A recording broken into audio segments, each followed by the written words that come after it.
Worldwide. I just want to say, you guys are doing a great thing. It's such an uncomfortable topic to talk about, especially for a guy, young guys in their early 20s. And, I'm glad that, I could tune in and, listen to you guys. Spencer Kobren's The Bald Truth. Hey, guys. Welcome to the broadcast. Joe, are we streaming? Yeah, I think we are. A strong signal, and yeah, there we are. Looks good, guys. Welcome to the broadcast. Really. Thank you so much for joining us. We are here live. As I said on my Instagram, we're live effers. So give us a call at 888-659-3727. This is the Hair Loss Show on the Hair Transplant channel, which is not my channel. I don't run it. I don't own it. If you have any complaints or issues, you speak to the guy on my left, on my right, on your left, Joseph Tillman. Yes. Hello. Hello, Joseph. Yes. How are you, Joseph? Hello. I'm fine, thank you. It's nice to see you, Joseph. Thank you. It's nice to be seen. Don't know. Well, I can't say don't know why I chose today's subject as it being what it is, but I did have some influence from last week's episode of The Bald Truth with Dr. Ken Anderson, who was in studio with you. He was? Wasn't he? Yes, he was. It was great having. I don't remember anything anymore. It's always great having him on the show, but he's a good guest. Yeah, he is a good guest. He kept asking me how my old surgeries before I had my first one with Dr. Wong, how they affected me, and two things about that were interesting to me. Number one, he didn't know I had I was a repair patient from the start, if I recall correctly.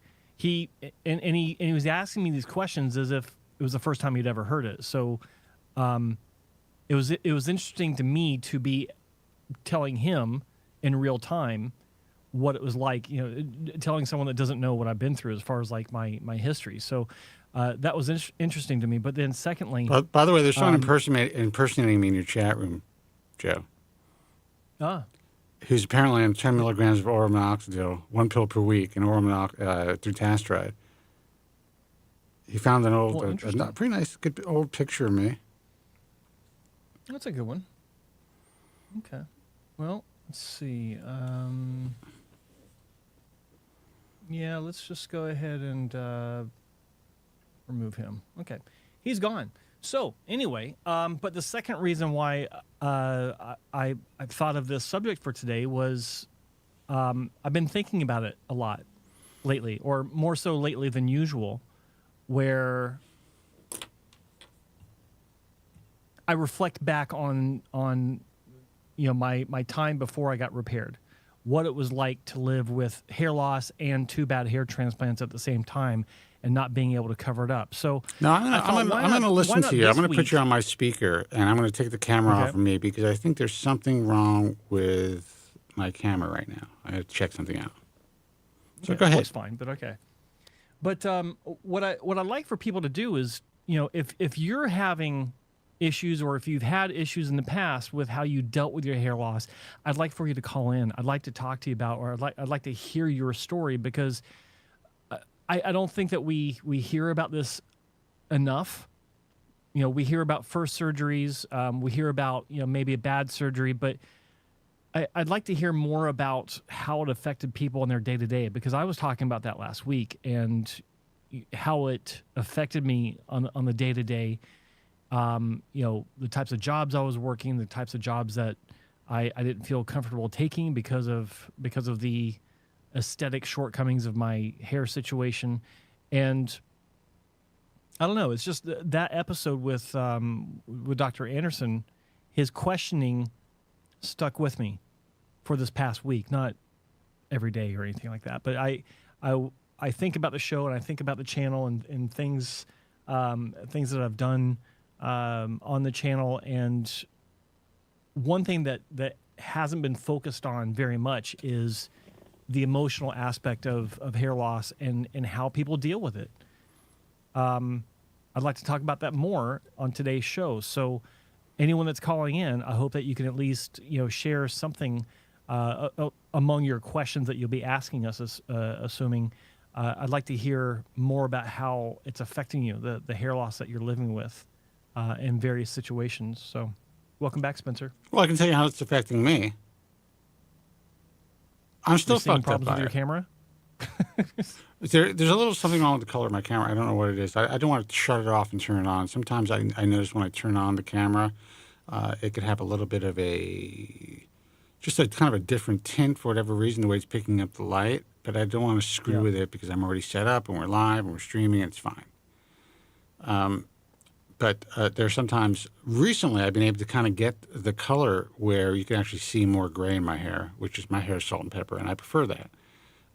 For my fans, my two fans, to be able to see my real hair color. But whatever. But as far as what you're talking about, listen, I started this show to talk about, 30 years ago, to talk about the emotional aspects of hair loss. That's why I do what I do.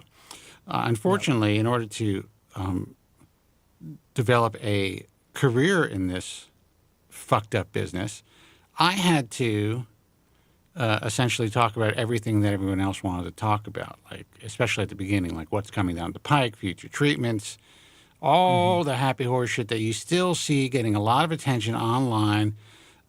Now we're dealing with, derma rolling and, all these young guys who are going through their hair loss journeys, and they start off with tea tree oil and rosemary oil and all, how they oil their hair and what they do, and they get a lot of attention. And all of a sudden you find out they're on fucking, oral minoxidil and finasteride, and they're going in for a hair transplant. Yep. And that's the reality. All in one day. All in one day. Yeah. Oh, speaking of that scenario, who's that influencer? Nick, and I forget his name. Nick, blonde kid. Jesus Christ, man! Why can't I remember his name? What kind of influencer? Like a Gen Z influencer? He's a kid. He's 20. I think he's 21 years old. Anyone in the chat, you can let me know if you know what his name is. He's a big YouTuber. He's got like 3 million followers. He's talked about his hair loss journey, and he's done pretty well on Instagram. And initially, it was all about oiling his fucking head with rosemary oil. Oh, one of those guys. And then he admitted, he wasn't really talking about medication. It was really about the oil stuff. Mm-hmm. And then he got on medication. He grew back a decent amount of hair, and now he's all set to have a hair transplant. Of course. Let me find this kid's fucking name, man. I talked about him on the program that I did with Killian, which was very fun, by the way. It's a little different than you, I mean, same accent. But yeah, that's good. Yeah, you're just testing to see if I was listening. Yeah. I always am, brother. Let's see. Nick. All right. I'm going to find this kid. Is someone in the chat going to be able to throw this up there? Nick someone. YouTuber, Nick something. hair.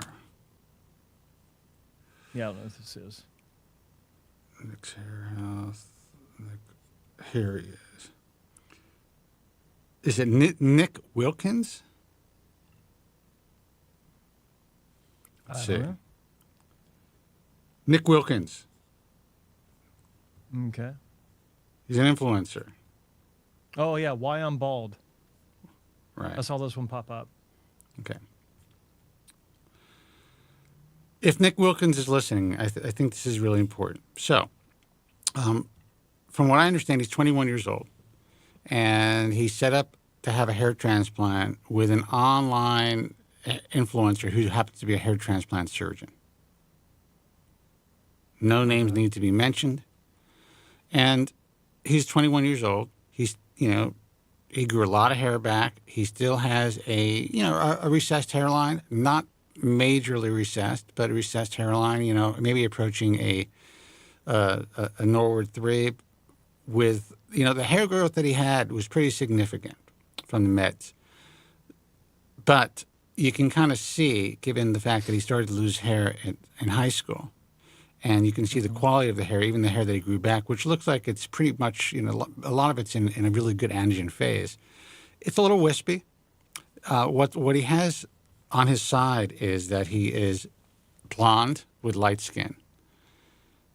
So, that's a hair characteristic that is of benefit if he does decide to have a hair transplant, which he did decide to have one.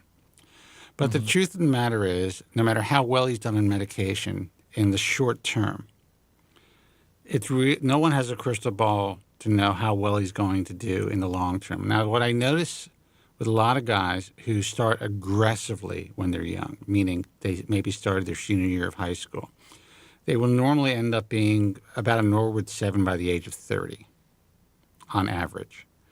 Joe, you were one of those guys. Yep, exactly. We don't know if medication is really going to hold things down to a level that he's going to be happy with in the next 5 years. We just don't know. How long has he been on medication to where he had this? I don't know the exact time. I don't think it's been too long. I think maybe I would say within 2 years. I mean, I've just seen him starting to do. I mean, I just recently saw his stuff online maybe a year ago. I reposted one of his rosemary oil reels, and I got a lot of views from that. But he was really, that's what he was pimping out. Wasn't really talking about the meds. Okay, fast forward, long story short, goes in, all set up to have the surgery. They shave him down. They give him whatever meds they gave him, and I'm not sure what exactly happened, but he had an allergic reaction. I'm not sure if it was an allergic reaction to the sedatives or an allergic reaction to the lidocaine or whatever other meds that were given. So they had to stop the procedure before they even started, before the shave, and send him back to the hotel. And he had to reschedule his surgery. They had to figure out what's going on. And what I want Nick to know is, this was God's hand, brother. God swooped down on you. You are the chosen one, Nick. And he stopped you from making possibly the biggest mistake that you ever could have made in your life. Now, I am a little surprised that a physician would perform surgery on, if he is 21, I think he says he's 21, on someone at the age of 21 in this day and age, even though you're on medication, Nick, without saying, look, live with the hair that you have now. It looks good long. Let's give it another couple of years. Let's see if you're able to maintain what you have.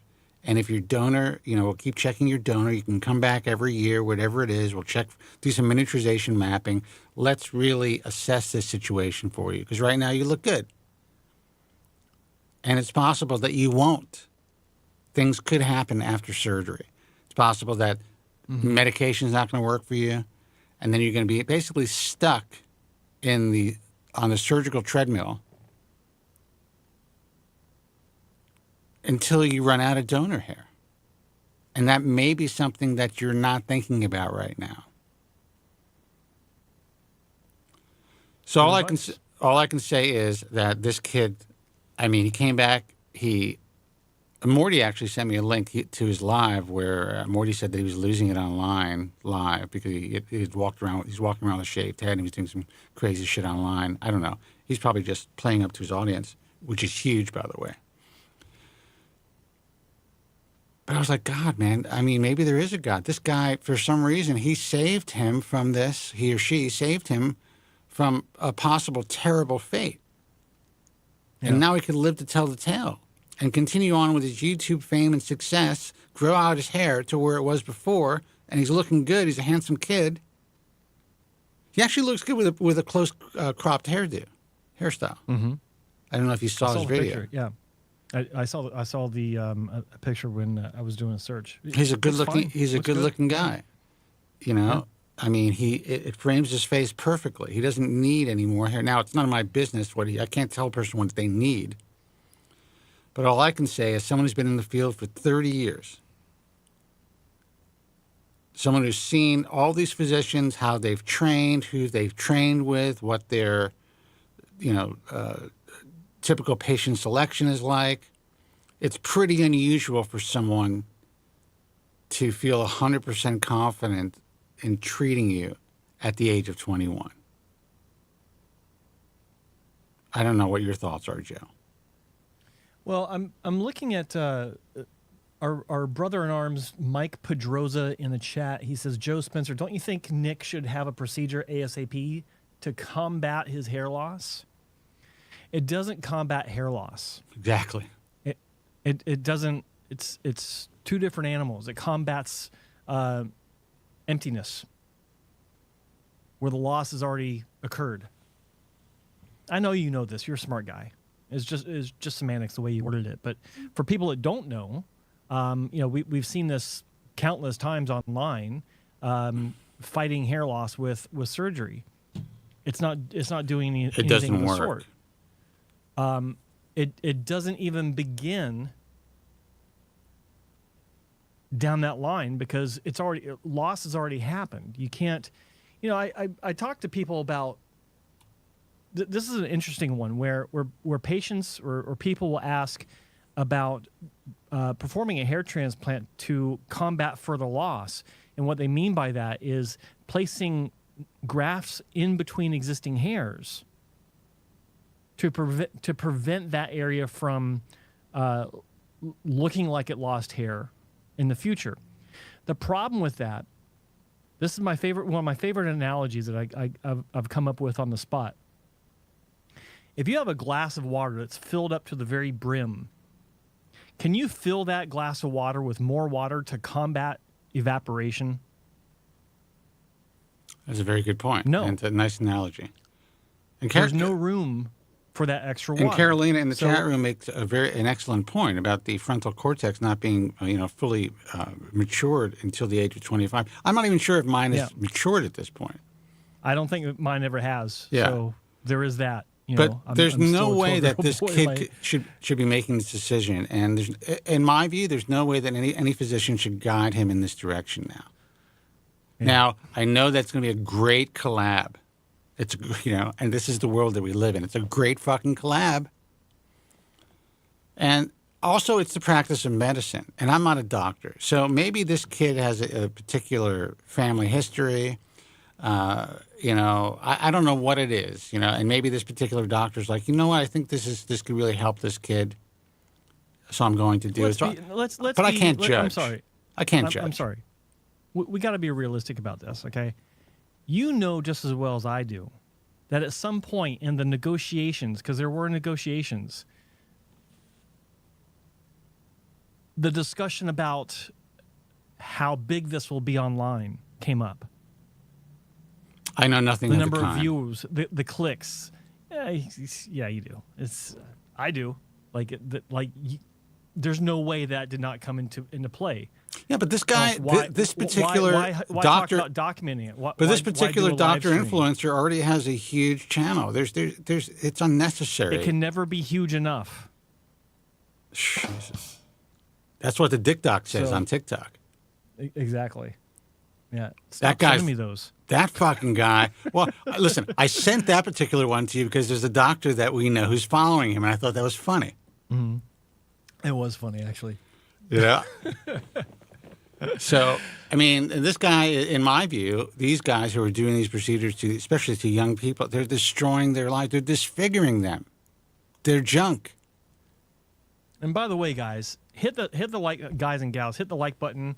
You don't get discussions like this anywhere else online.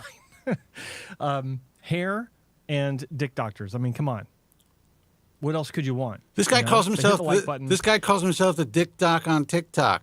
He's on all Instagram. He's out of Vegas, of all places. And I tell you, all I can tell you is there's two cities and states in this country where you are the biggest cowboys in cosmetic surgery. And I say cosmetic surgery because these guys are normally not plastic surgeons or facial plastic and reconstructive surgeons. That is Florida, and that is Las Vegas, Nevada, baby.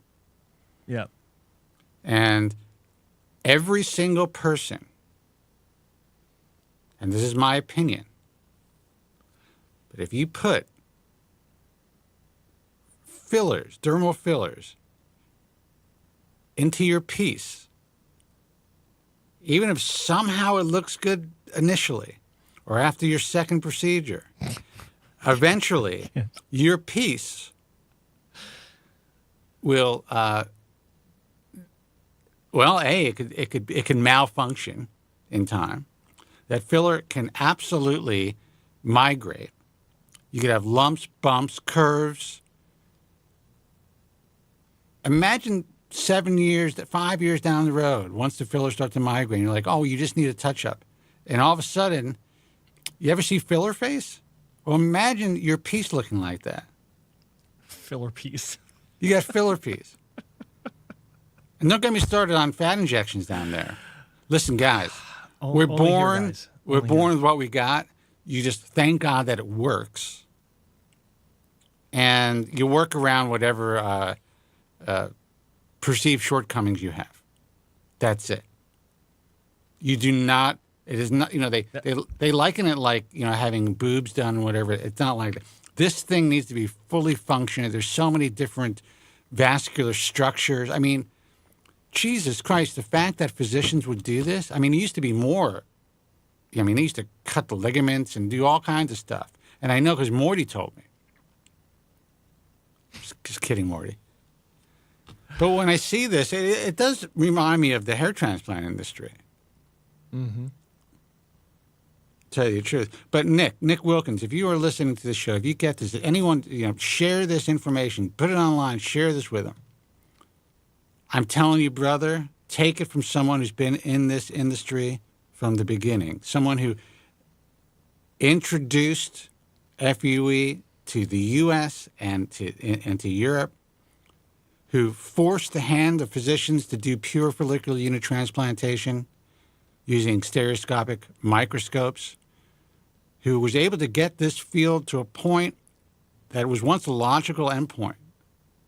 No one wanted to use microscopes. Everyone was cutting grafts to size. Who has been in this industry longer than, or almost as long as maybe your physician has been alive. Mm-hmm. You are not the ideal candidate for hair transplant. You may be in a few years. You may be, the longer you wait, the better results, long-term results you're going to have, because you're going to be able to judge and see where your hair is going. But right now, brother, you're a handsome kid. You're killing it on YouTube. I'm sure you're getting plenty of action, enjoying your life.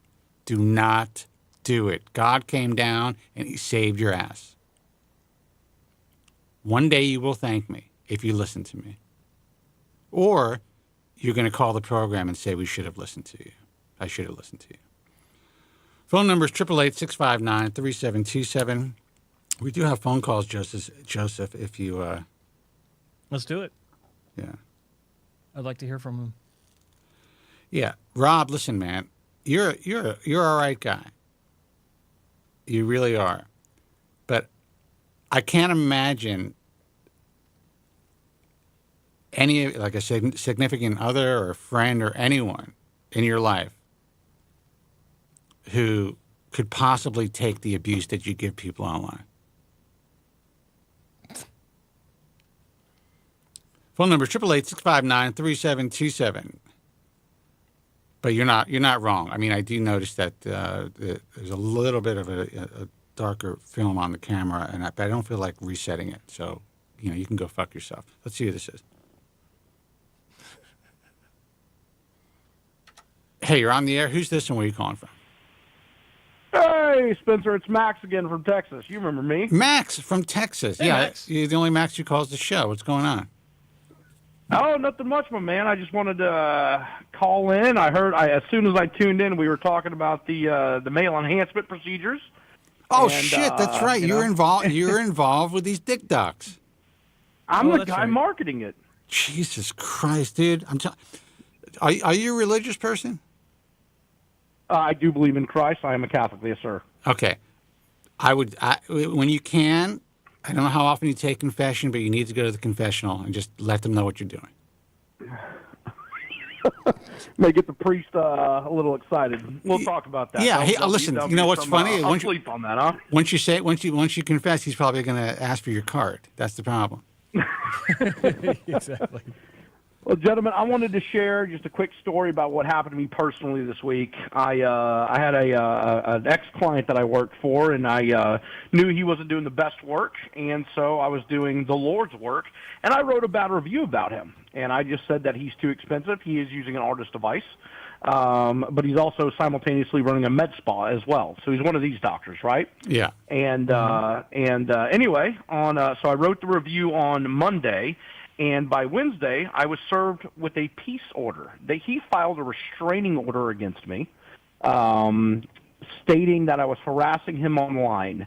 And so now legal is getting into it and everything. And I couldn't believe that the state or a county in Maryland gave this guy a protective order against myself.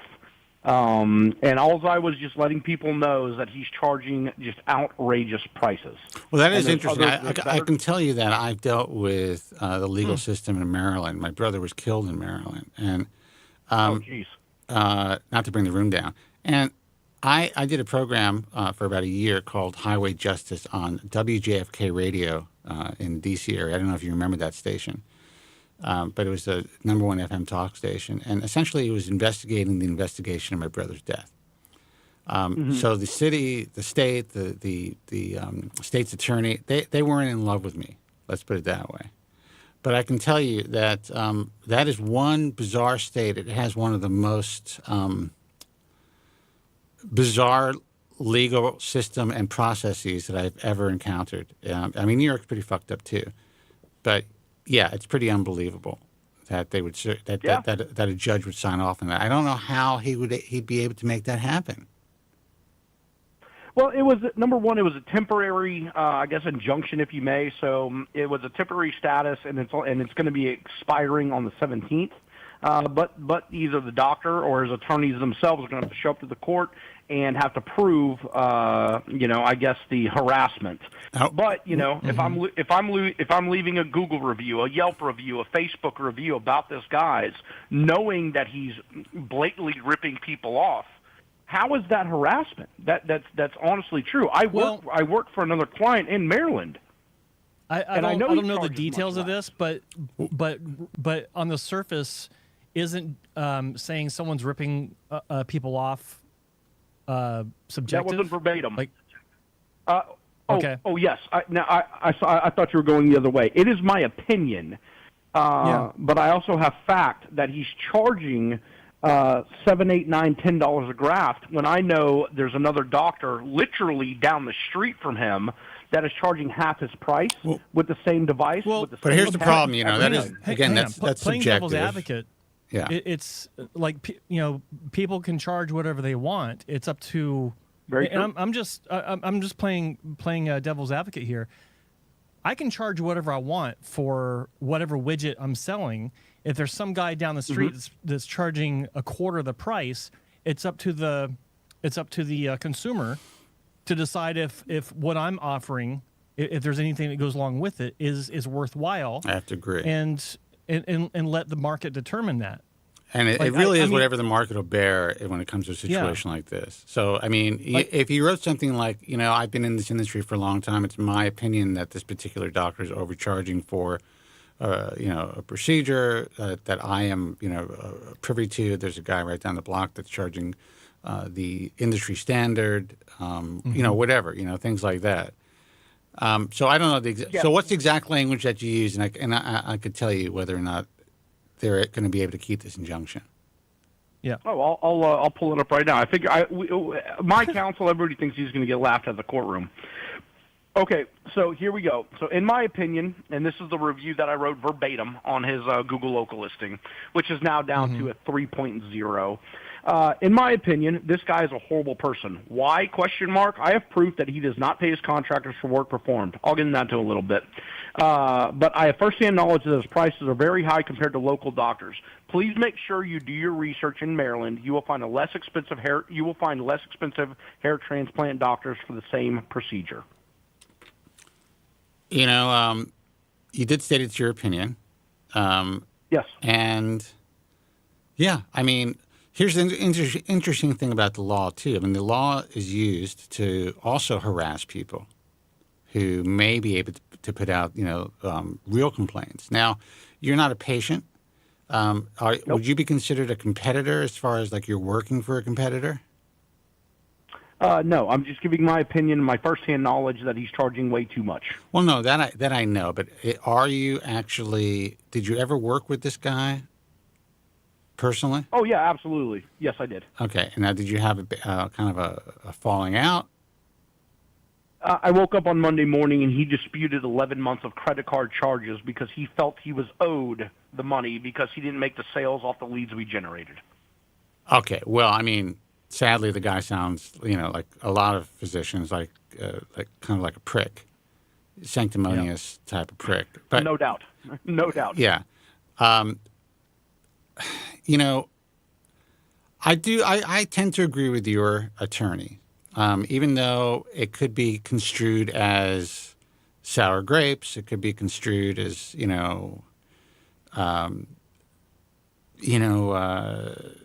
some sort of retribution. It was written in a very straightforward way. You just provided your opinion. I'm pretty sure your attorneys are probably correct on this, but I don't know. What do you think, Joe? Can you repeat the first part of that where you said you have proof of something? Can you repeat that part? Yeah, absolutely. In my opinion, this guy's a horrible person. Why? I have proof that he does not pay his contractors for the work performed. And I uploaded that proof via the credit card disputes that he has against one of my companies. I think if anything, that would be the hairiest part of the situation. Everything else is easy stuff, but that right there, that would, in my opinion, I'm not an attorney, of course, but that seems to me like that would be a sour grapes issue, which may or may not be actionable in some sort of legal way. Everything else seems fine. I don't think they'll be able to. I think that judgment will expire, and I think your attorneys are right. That's just the nature of the internet as well. So, yeah. Well, see, that's the thing. If you have a keyboard, but now Google, Facebook, Yelp, Bing, they all give everybody a platform. Okay, and I'm not even about to go into the First Amendment right, freedom of speech. That's more of a federal issue. You know what I'm saying? I'm not concerned about that.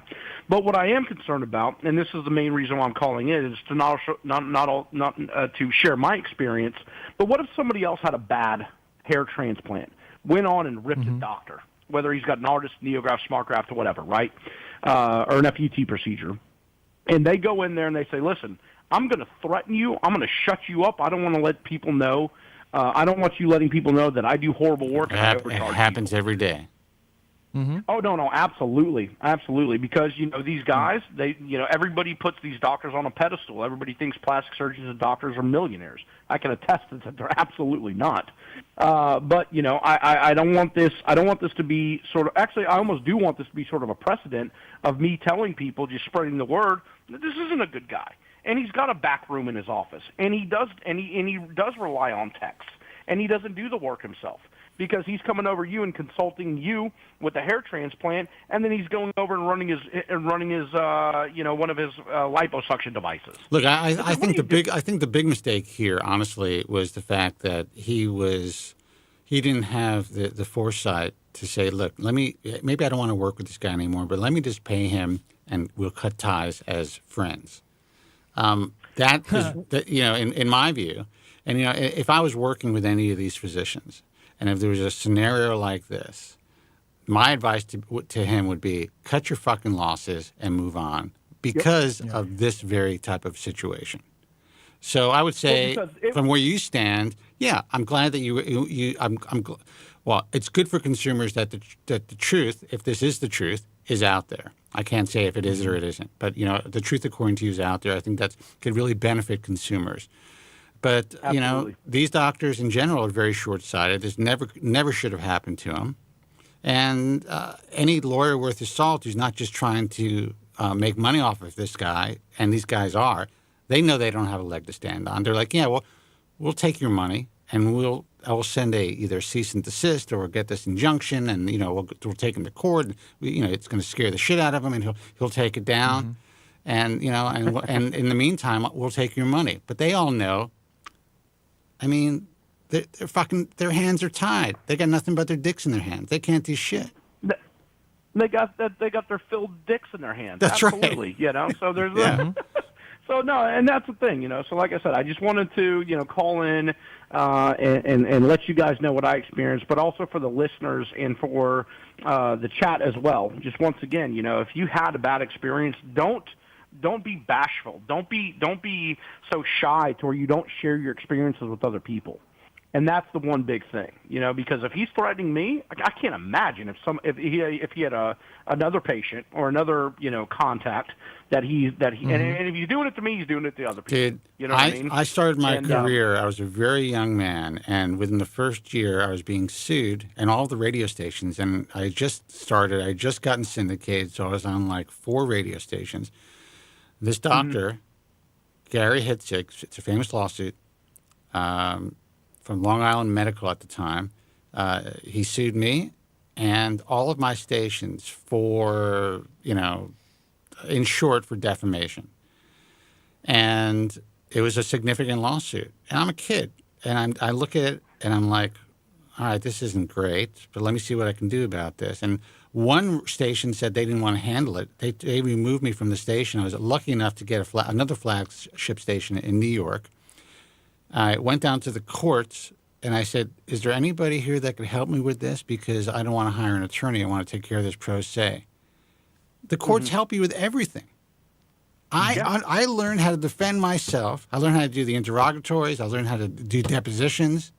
I became a fucking attorney in 3 months. And long story short, by the time I was done with this guy, and I said this on the air, he eventually wanted to pull out because it was costing him money, a lot of money. Yeah, absolutely. And he said, okay, we'll just settle this. The lawyers we'll just settle it. They said, no, we're going to move forward with this.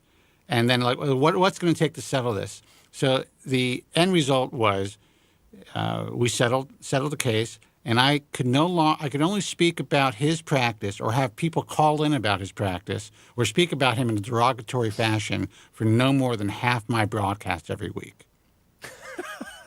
That was the settlement. Really? That's a win. That's a win. That's such a loss for him. And once that went public, nobody ever came after me again. Absolutely. That's good. Well, like I said, it's a weird precedent. Can you imagine the people that leave bad reviews for banks or doctors or restaurants or whatever it may be, and then they get served with a restraining order, with a peace order? It's nuts. Anyway, gentlemen, I'm going to get on with my night. I'm glad. I'm glad that. Thank you for taking my call. Joe and Spencer, thank you very much. I hope you have a great night and a great show. I'll continue to listen. Well, Matt, I just want to say you're a very valuable asset, a caller to the program. I think it's important for consumers to know the inside situation, how these doctors market themselves. Look, you're a businessman. And I am not judging you for promoting dick docs or whatever you're doing, and you do, you weren't in the field necessarily. You got in the field to market these guys, and there's a place for that. But I think it's important that these guys understand the inside track, and you're willing to provide it and provide them with the truth on our show. So I thank you for that. It's very brave. No, you're very welcome. And that's the nail on the head. That's what I'm trying to do, is not necessarily retribution, but to get the other side out. I do one side of it, and it may seem as an ugly business, but you're right. There is a place for marketing. Doctors, any business, if you're selling a product, a service, a treatment, whatever, there's going to have to be marketing involved. Of course. Yes, that is our forte. Yes, that's a niche that we have carved out. But if I can get on and I can tell a couple hundred people or a couple thousand people about the other side of it, I'm not so low that I would like to do that. If you really want to repent, you will market the bald truth for free. But we can figure that out. All right, brother. Hey, listen, why don't you call me? Maybe we'll talk. There you go. All right, gentlemen. Y'all have a great weekend. All right, Matt. You take care. Bye-bye. Bye-bye. Yes, sir. Bye. The phone number, 888-659-3727. I mean, that is some interesting insight. You always hear us bitching about the industry. but I think it's important that you guys hear this is the reality. The vast majority of the hair transplant industry today is not made up of hair transplant surgeons. Right. Or people who are skilled at hair transplant surgery. Now, when I started, that was true too, but it was much smaller. So at least most of the guys involved were doing surgery. They had to cut out strips and they had to hire, good staff. And, it was just a different scenario. Yeah. I mean, it sucked. Trust me. I mean, when I started, there were only 11 guys who were doing follicular unit transplants. At least the guy whose name was on the door was doing the heavy lifting of the procedure, the strip removal and closure. Right. Like right. that was almost guaranteed. I say almost. Yes. Because there's some that slip through the cracks. But now it's interesting that when the robot was when the robot was before it was really getting a lot of shit. There's a clinic that shall remain unnamed that wanted to bring this mechanism into their clinic because that was their entry into the FUE market, which was the case for a lot of clinics. The majority of clinics out there that took on the robot, they did so because they weren't performing FUE at the time, and that was getting their foot in the door to say, hey, look at us, we're doing FUE too. This clinic had the robot installed. The salesperson came in, and they're talking about setting up the training session. And when the doctors said, "Oh, well, we'll bring this tech and this tech and this tech, and oh yeah, and this tech, they'll be in for the training." The person doing the training said, "Well, where are you going to be?" And they're like, "Oh, well, we got stuff to do." The reason why this clinic did not proceed with using the robot is because at the time, they didn't realize that they had to be in the training too. Because when surgeries were performed, the doctors didn't realize they could just walk away and let the techs do it. The doctors had to be present. Yeah. That's inside baseball. That's the kind of thing that you guys don't hear. And so I find it basically, very what you're saying is that it was a little confusing. The doctors chose not to do it because they weren't supposed that they didn't want the doctors involved in the training. No. They insisted that the doctors were involved in the training because doctors had to be in the room when the machine was actually doing surgery on patients. Oh, I see. That was their guideline. Right. And the reason why they didn't have the robot is because they realized that they weren't allowed to use the product, the robot, unless they were there. They didn't want to do the surgery themselves. Right. That's interesting. Well, that's actually a feather in the cap of, and that must have been restoration robotics at the time, because that's probably not the way it is under Venus Concepts. I'm not sure, but that's a feather in the cap of restoration robotics to make sure that there's a doctor actually involved in the surgery. So I got to give them props for that. But it is also illustrates that these physicians just want to put something in a back room, have somebody run it, and make a $20,000 bill. Crazy. Guys, the phone number is 888-659-3727. We are live, and I'm going to take your calls. Let's see who this is. Hey, you're on the air. Who's this, and where are you calling from? Hey, this is Eddie from Houston. Eddie from Houston. What's happening, man? Hey, Eddie. Good. I'm doing well. I'm actually following up with what we spoke a few weeks ago regarding FUE. I had. I want to touch up on one thing first. There's a few bumps, one specifically in the back of the nape of my neck. It's just not going away, and I don't know what to do about it. Should I? Eddie, remind us of your story. Say that again? Remind us of your situation, Eddie. I mean, I had a FUE, and I had an infection. Oh, that's right. Okay. I had to take doxycycline. I had to take it for a month. So you were the guy that actually was not given the antibiotics post-procedure. Correct. Yeah. And I can see. I remember you said that should be prescribed no matter what, but antibiotics is not some. I mean, I hear your side, but I also know antibiotics are not like something you should just. Well, I don't know. Honestly. Well, here's the thing. Antibiotics have been overprescribed in the U.S. and in all throughout North America since their inception. They were being prescribed for colds. They were being prescribed for asthma and sinusitis and not even acute stuff.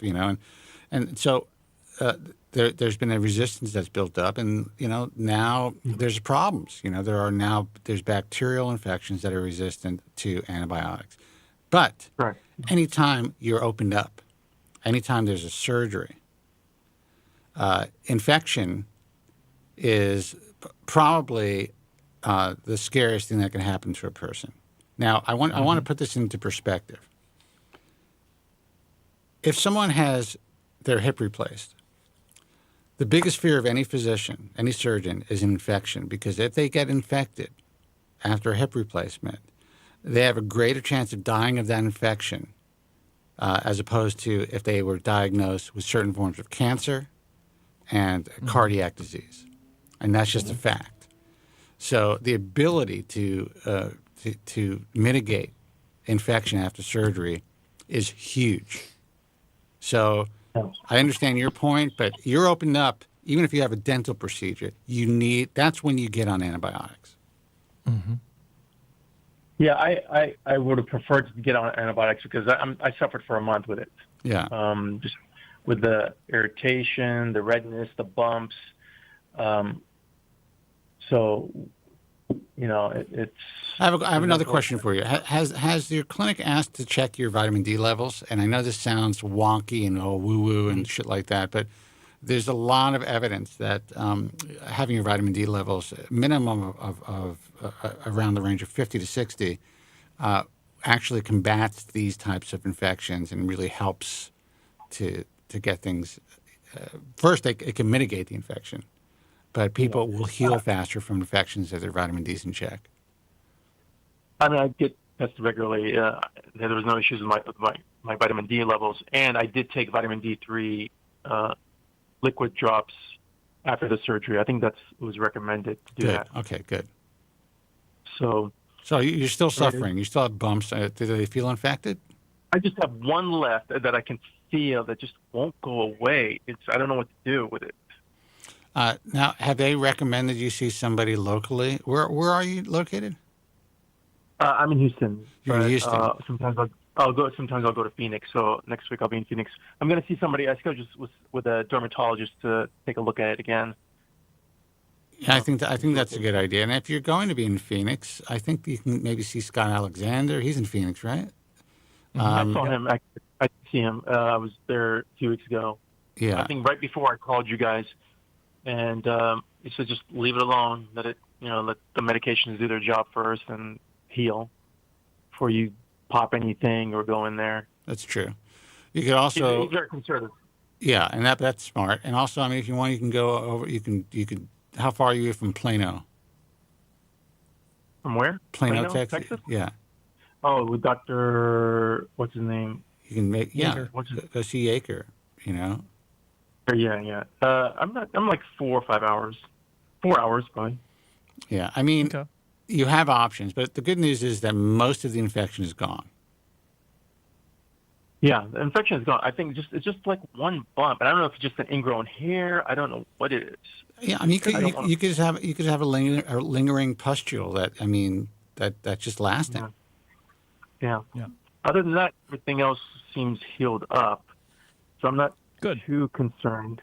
I was a little concerned about, is it going to impact the grafts? But I was told that's not the case. It should be fine. It should be fine. I mean, in general, it's funny how resilient these grafts can be. Mm-hmm. They're also extremely fragile until they get into your scalp. But once they are secured, it's interesting how resilient they could be. Yeah, and the hair fall, the grafts were put into the scar area. They were for the original FUT that I had. Right. Okay. So, so that was the first concern. My next one is I'd taken finasteride for about 2 weeks, I don't know if that was a good idea, but I just felt like it was really impactful. It just decreased libido, less fluid, and I think maybe the antibiotics were doing something also, like with my stomach issues. I know that antibiotic can cause like diarrhea or upset stomach or acid reflux, and so I got off the drug for 2 weeks, and I'm thinking about going back on it today. I don't know. I noticed some difference getting off the drug. I'm just really resigned about the whole thing. I don't know what to do. I was prescribed dutasteride, but that comes in a capsule. I was offered to take topical treatments, but I'm at the point where I'm at an impasse. I don't know what to do anymore. All right, so let me ask you a question. What did you ever have any other issues with finasteride? Did I have issues with finasteride? Did you have issues with oral finasteride besides? Did you just say you got off of oral finasteride because you were having issues? For 2 weeks. Okay. I just want to take a break. For 2 weeks. Were you having issues prior, like major issues prior to surgery, shit like that? Yes. Yeah, I was having definitely, it was some side effects with libido, and I don't know if it's a drug. It could be my lifestyle. I'm going to make some drastic changes to see anything shift. But in the interim, I'm just concerned if I don't get back on the drug, I'll have, loss of shedding. And I was told if you're going to get off the drug, you need to taper down instead of just go cold turkey. So there's lots of theories out there. I've been listening to Dr. Abati. He has a pretty good channel. He discusses a lot about finasteride. Here's my thing. It's only been 2 weeks, so your DHT levels are essentially now getting back to baseline. It will take a while for that to really affect your hair. Usually it doesn't happen that quickly. Maybe you notice something now. I'm not sure, but it normally take a little bit of time. Getting off of it 2 weeks isn't going to be really that detrimental to your hair. So if you decide to get back on it, everything should just go kind of back to normal, to where you were, and you probably are not going to go through a shed. Well, how long do I need to be off it before I can feel some normalcy, physically? I noticed one other thing. People downplay the significance of the drug. I do notice that I'm a little bit more energetic now that I got off the drug.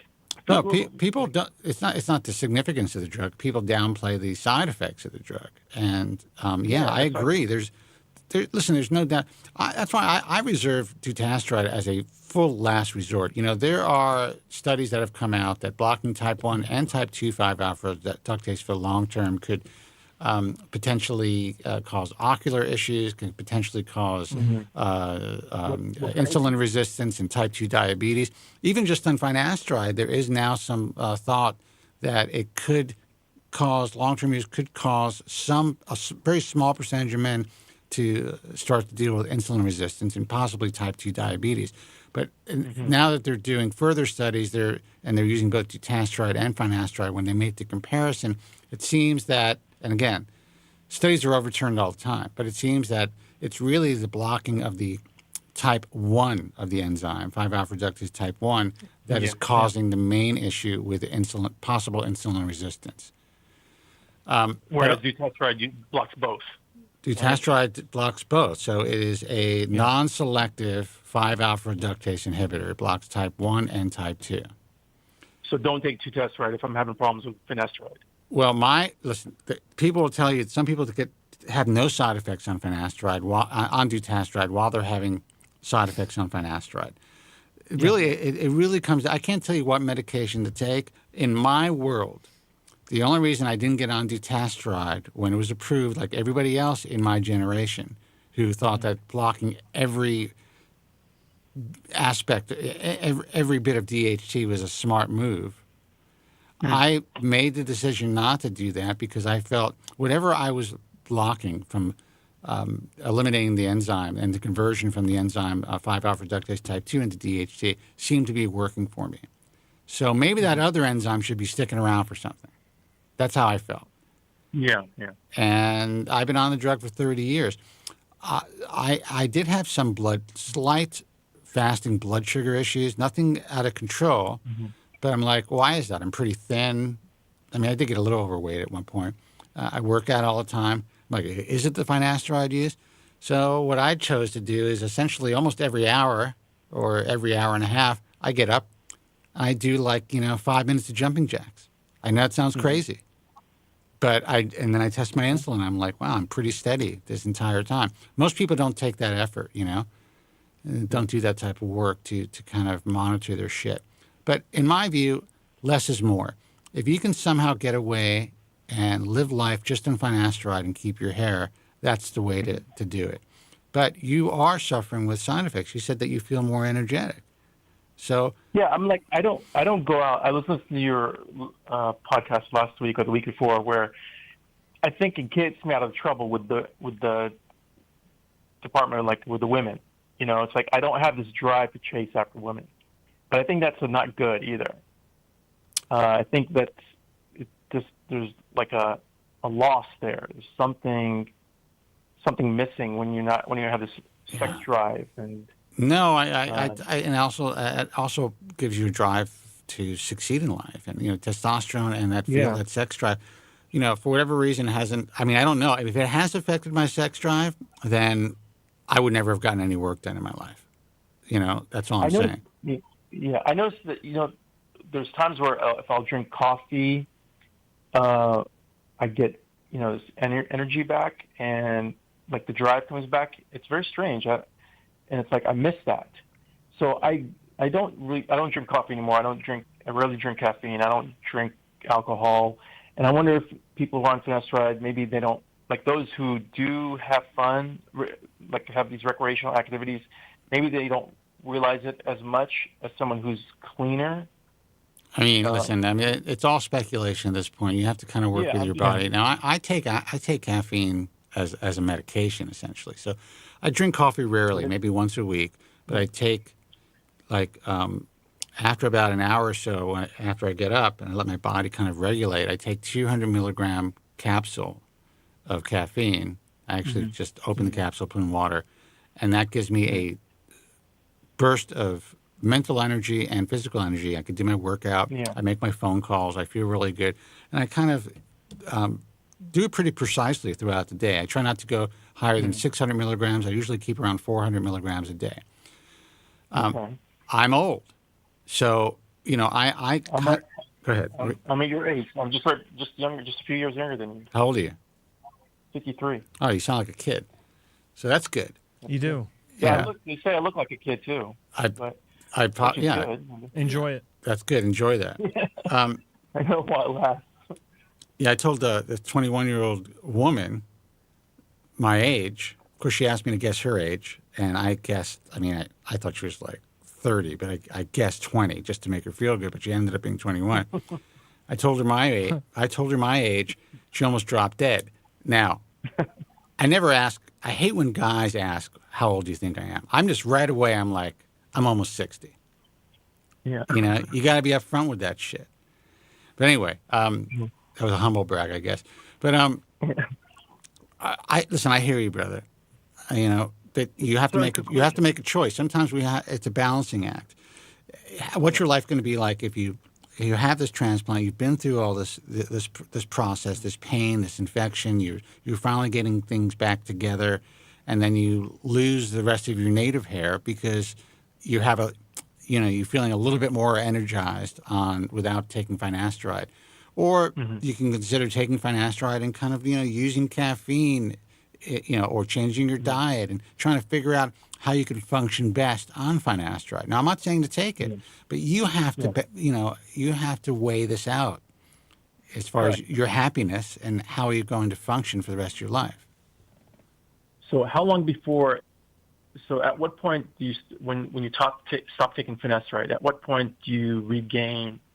Like you said, I should be reaching baseline soon. You probably are, but your DHT starts to go back up, starts to rise about 48 hours after your last dose. Yeah. So is it okay to be off finasteride for another week or two without having to worry about the shedding? Just to see, if there's I don't have a crystal ball, but at least statistically and according to all the studies, your DHT is probably where it was before you started taking the drug. Mm-hmm. So Right now. yeah, so I don't know how long that's going to take to affect your hair. If you're going to go through a shed, if you could wait longer, I have no idea.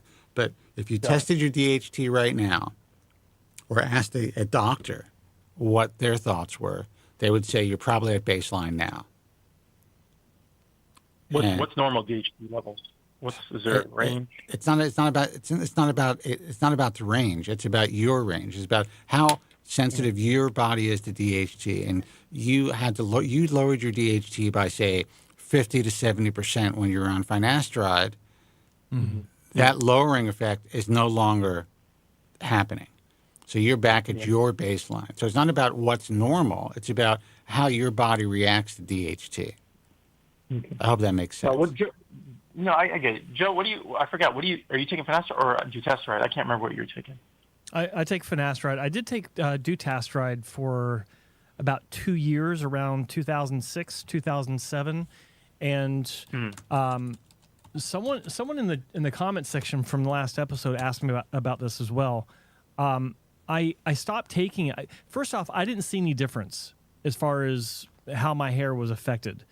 At the same time, I didn't really, I don't know. I was changing hairstyles and stuff like that, so it may have been difficult for me to tell. But at the same time, it's like if it was that much better, it wouldn't have been that difficult to tell. But what I did notice was I had an appearance of bloating. I wasn't gaining weight. To answer the guy's question that from last week, I didn't gain weight per se, but I looked bloated. Maybe I did gain weight. I wasn't really training much at that time, but nothing in my nutrition, nothing in my lifestyle, nothing had changed to justify my appearance. Now, Joe, I'm going to put the camera on you. I didn't look fat. Yeah, go ahead. I didn't look fat. It's just I noticed in some of the videos I'd started to upload. 2006 is around when I really got into uploading videos for the clinic that I was working at the time. And a couple years later, I looked at some of those videos, just randomly went back and saw a couple of them, and I was like, oh my God, what the hell happened to me? I hadn't even noticed it until later on. And I had already stopped taking the medication, not because I felt like I was getting bloated, but because I was like, it's expensive, it's not doing anything different than finasteride, so I switched back to finasteride. But it wasn't until after the fact that I noticed how it affected how I looked. So, it was really, really bizarre. I mean, to not have a result on it that was better than finasteride, that's one thing. That's fine. Not everyone responds the same way. And for the record, I had started to take it because it was fairly new, and the clinic I was working at was basically the first clinic to really push it on a regular basis as an alternative to finasteride. And there was mixed success. I mean, there's some success stories.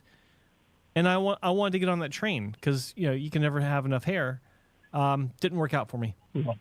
Just. And what dosage and frequency do you take it at right now, finasteride? What am I taking at? I'm taking a quarter tablet daily now. Okay. So that's what I ended up doing. Okay.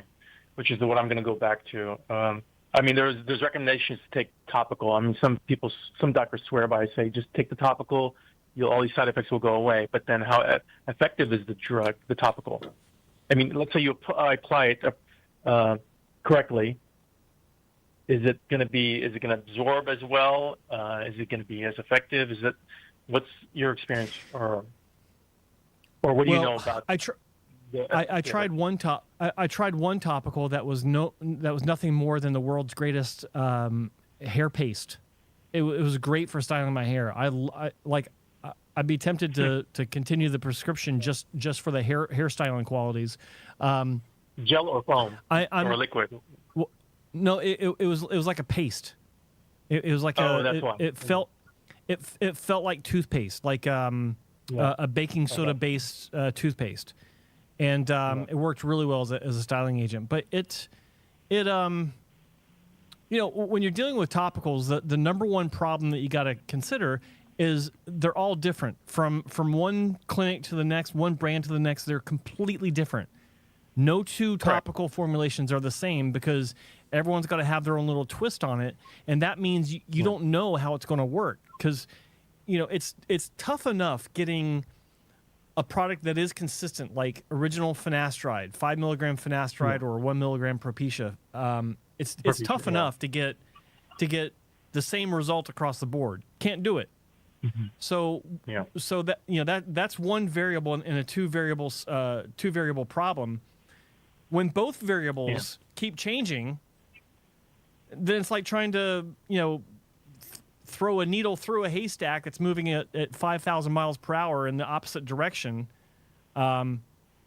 It's impossible to nail that down. It is a crapshoot. It really is a crapshoot. I remember you guys. One brand may be great, the other one may be terrible. And we're going to take some more calls, but I do want to make it clear. Joe's obviously right, and there's so much more to compounded topicals and compounded meds, oral meds, than anyone. I mean, you guys don't even want to know the truth. I tell you guys the truth, and we wrote the truth in an article in the American Hair Loss Association. I have to say that article got a tremendous amount of traffic, but I also got some shit for it from companies saying that they can prove this. You don't have to prove anything to me, unless you apply to be a trusted brand. I know how this works. And the reality is, if you go to the FDA website and you look up compounded pharmacies and look at all the actions that have been taken against all these compounded pharmacies across the country, you would freak the fuck out. So no one knows what they're getting. Even the makers of the product, the developers of products that are selling, that are marketing online on their websites and on message forums and everywhere else, they don't know what's in their product. Trust me. It has to, unless every batch is third-party tested, they don't even know. I remember you guys discussing that the past 2 or 3 shows, and you're basically saying it's not regulated. It's like none of it's regulated. The FDA does not regulate compounded products, period. So that's a gamble. You don't know what you're really getting. You're buying something that says made with FDA-approved medication. But it doesn't say made with FDA-approved medication that was manufactured in the basement of a Chinese wet market. That you don't know about. Yeah. So a wet market. Yeah. Whereas the Propecia, it's consistent and it's regulated. It's guaranteed. It's made in a Western pharmaceutical facility. The finasteride itself was what was FDA approved. Yeah, that's it. Gotcha. Not these generics. Not these now. Not saying that the generics aren't FDA approved, but there's a different process. They don't go through the rigorous testing, and they only have to meet a pretty. And the hair chemist is in the room. He can explain things probably more eloquently than I can, but they have to go through a kind of a light regulation process. Doesn't have to meet the exact molecular standard as the original. Only has to be about 80% of that standard. It's fucked up, man. I got to tell you. Now, there's one company that has come to us that has been able to provide us with information that we need to potentially work with them.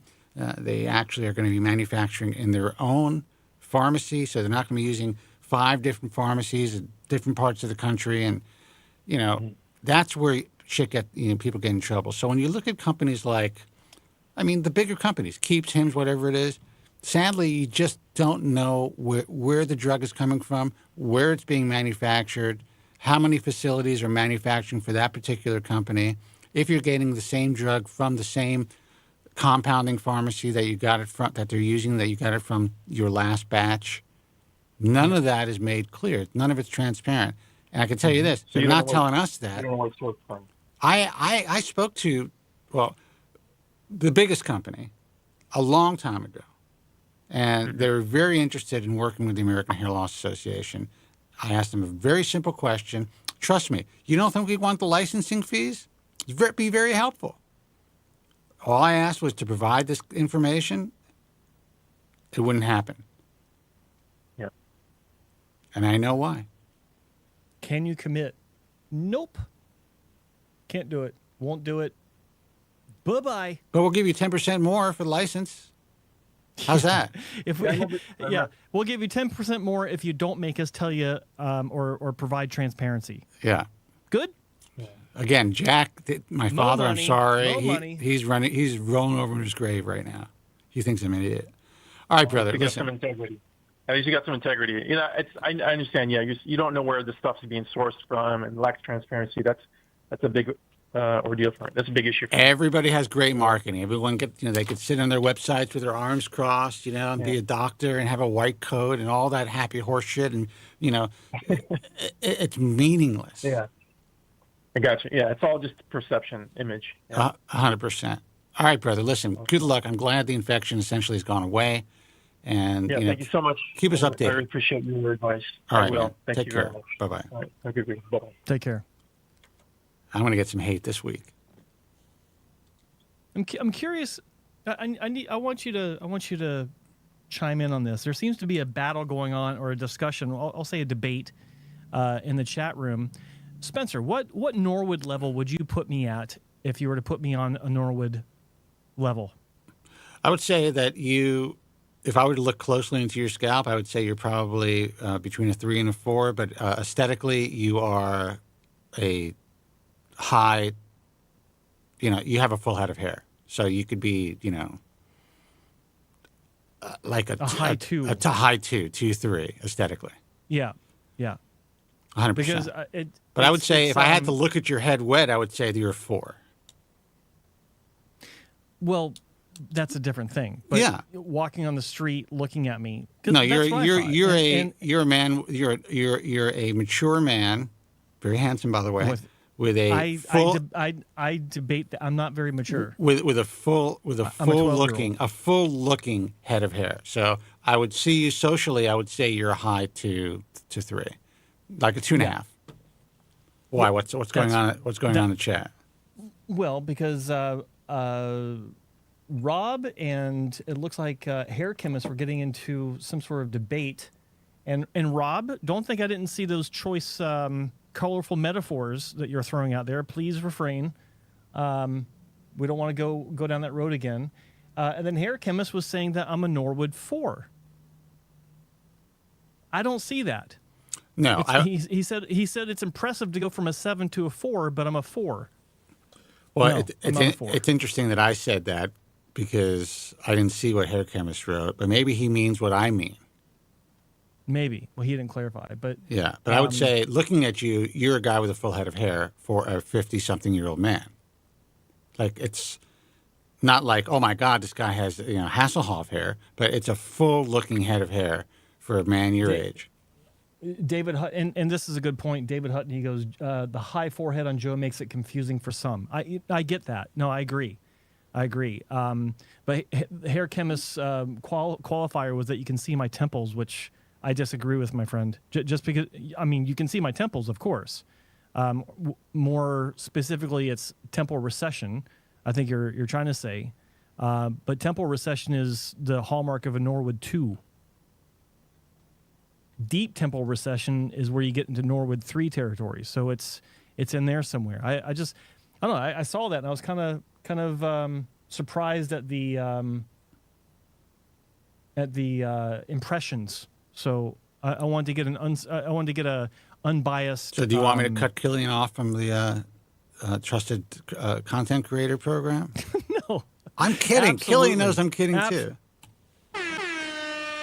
No, I saw that and it's like I don't agree with it, and everyone's welcome to their opinions, but yeah, I just wanted to address that. No, and I hope I didn't hurt your feelings by saying that if it was wet, that's what I would say, because you'd be able to see. Why would that hurt my feelings? I don't know, because you'd see the outline of your Norwoodness if the hair is wet. When my hair, the outline of my Norwoodness in the wrong lighting. Are you kidding me? Yeah, but when my hair is wet, it's absolutely it's ridiculous. I'm a bald man. Yeah. I have like a friar tuck. That's the beauty of medications and surgery is it's all just an illusion. Like, this actually touches on, the greater picture of hair restoration, especially on guys that are advanced Norwoods, you can have the appearance, and someone said this in the chat room, you can have the appearance of a full head of hair. Like, I don't have the appearance of a full head of hair. Like David said, I have a high hairline, and that's not what you get with a full head of hair. But it all comes down to strategic placement and angulation and layering on the surgical side, and then it comes down to understanding the hairstyles that you can get away with and the hairstyles you cannot get away with. I can't do like I can't gel my hair and spike it like I would have when I was a kid. I mean, I can, but I'd look like an old guy trying too hard. Because that's what I look like. The thinning would be obvious, right?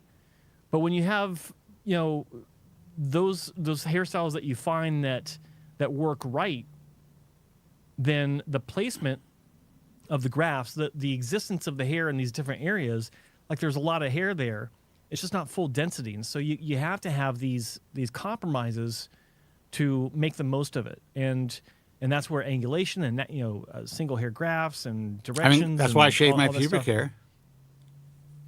And that works for you. Dude, it maintains it's that like 12-year-old Swedish boy day look. and night. Well, you know what they say. If you're bald and you get 3 hairs back, then that's a big difference. So, in the reverse, I guess it works too. When you lose 3 hairs, it's a huge difference. You feel chillier in the morning when you wake up. But I think that kind of segued into a potential deeper subject there. It's like, I never tell anyone I got a full head of hair. Absolutely, or absolutely not. But when you have the right numbers and the right placement and the right understanding of what you can get away with, it can look a lot stronger than it really is. Could be good subject to make another video on. Well, what do you think? Why not? I mean, I don't give a shit what Norwood scale I am. I just want to live. I go out, and stupid people think I have a full head of hair, and that's all that matters to me. Stupid people. Well, everybody. No one knows the reality, and then when you tell them they're trying to figure it out, I'm just like, listen, you're never going to figure it out. I can't get over the fact that there are professionals in this industry. Yes. Hair transplant surgeons that have been doing this for 30 years that have sat. They've been close enough to kiss me. 3 feet away from you. They've been close enough to kiss you again. Yeah. And they think you've had a hair transplant. Yeah. And there's also one that thinks I've never had any hair loss, and I just got into this business because I found a niche trying to rip people off. That's what he said. Yeah. That I never lost a hair. So I won't go any further than that because it could get ugly. Yeah. I get some bad phone calls, but yeah, I think that's hilarious. Yeah. I mean, this guy, he actually put his hands through my donor in Los Angeles because we had had a couple of drinks. He had had a couple of more, and he was talking about donor. And I'm like, yeah, I'm saving mine just in case I need it. And then, like, he put his hand through it. He's like, oh, man. Like that's a lot of hair. But I was already starting to get some retrograde, but I wasn't going to be like, hey, doc, what do you think about the retrograde? We're getting drunk. I don't want to talk about my hair loss, even though it was a hair loss conference. Good stuff. And there's probably a couple out there that see me on camera think I'm wearing a wig. I don't give a fuck. This is my life. I talk about the fact that, listen, if I want to wear a wig, I'm going to wear a wig. If I want to fucking do a comb over, I'm going to do a comb over. I'm going to go by what your opinion is on how I live my life. That's a fool's game. That's what everyone does online, though. They listen to people's opinions, and all of a sudden these poor girls are getting filler in their face. Yeah. That's what leads to it. Social media. You know whose opinion you take? You figure out how you do in life. Are you successful in your life? Do you have good friends, people who love you? Are you able to attract the opposite sex or the same sex or whatever sex. There's like 10 sexes now, so I get confused.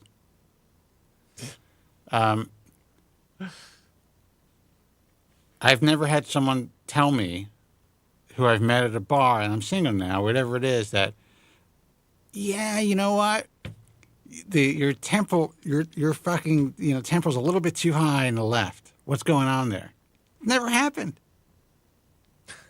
Never had anybody even mention anything.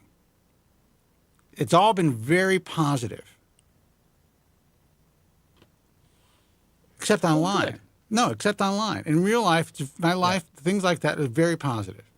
Jeez, my skin is itching today. Except for that. I either have kidney disease, something wrong with my insulin, a malignancy, or I got to change my fucking detergent. Some sort of strange growth. There's no growing on the outside. It's just like my skin has been like on fire lately. It's happened to me before. But it's a little distracting.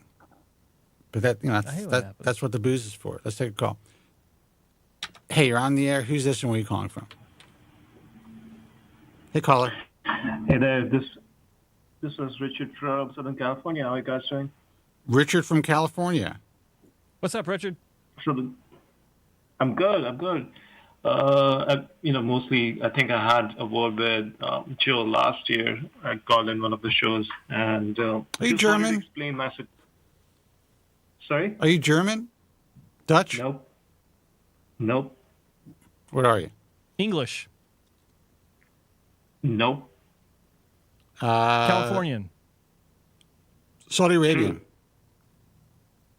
Norwegian. No.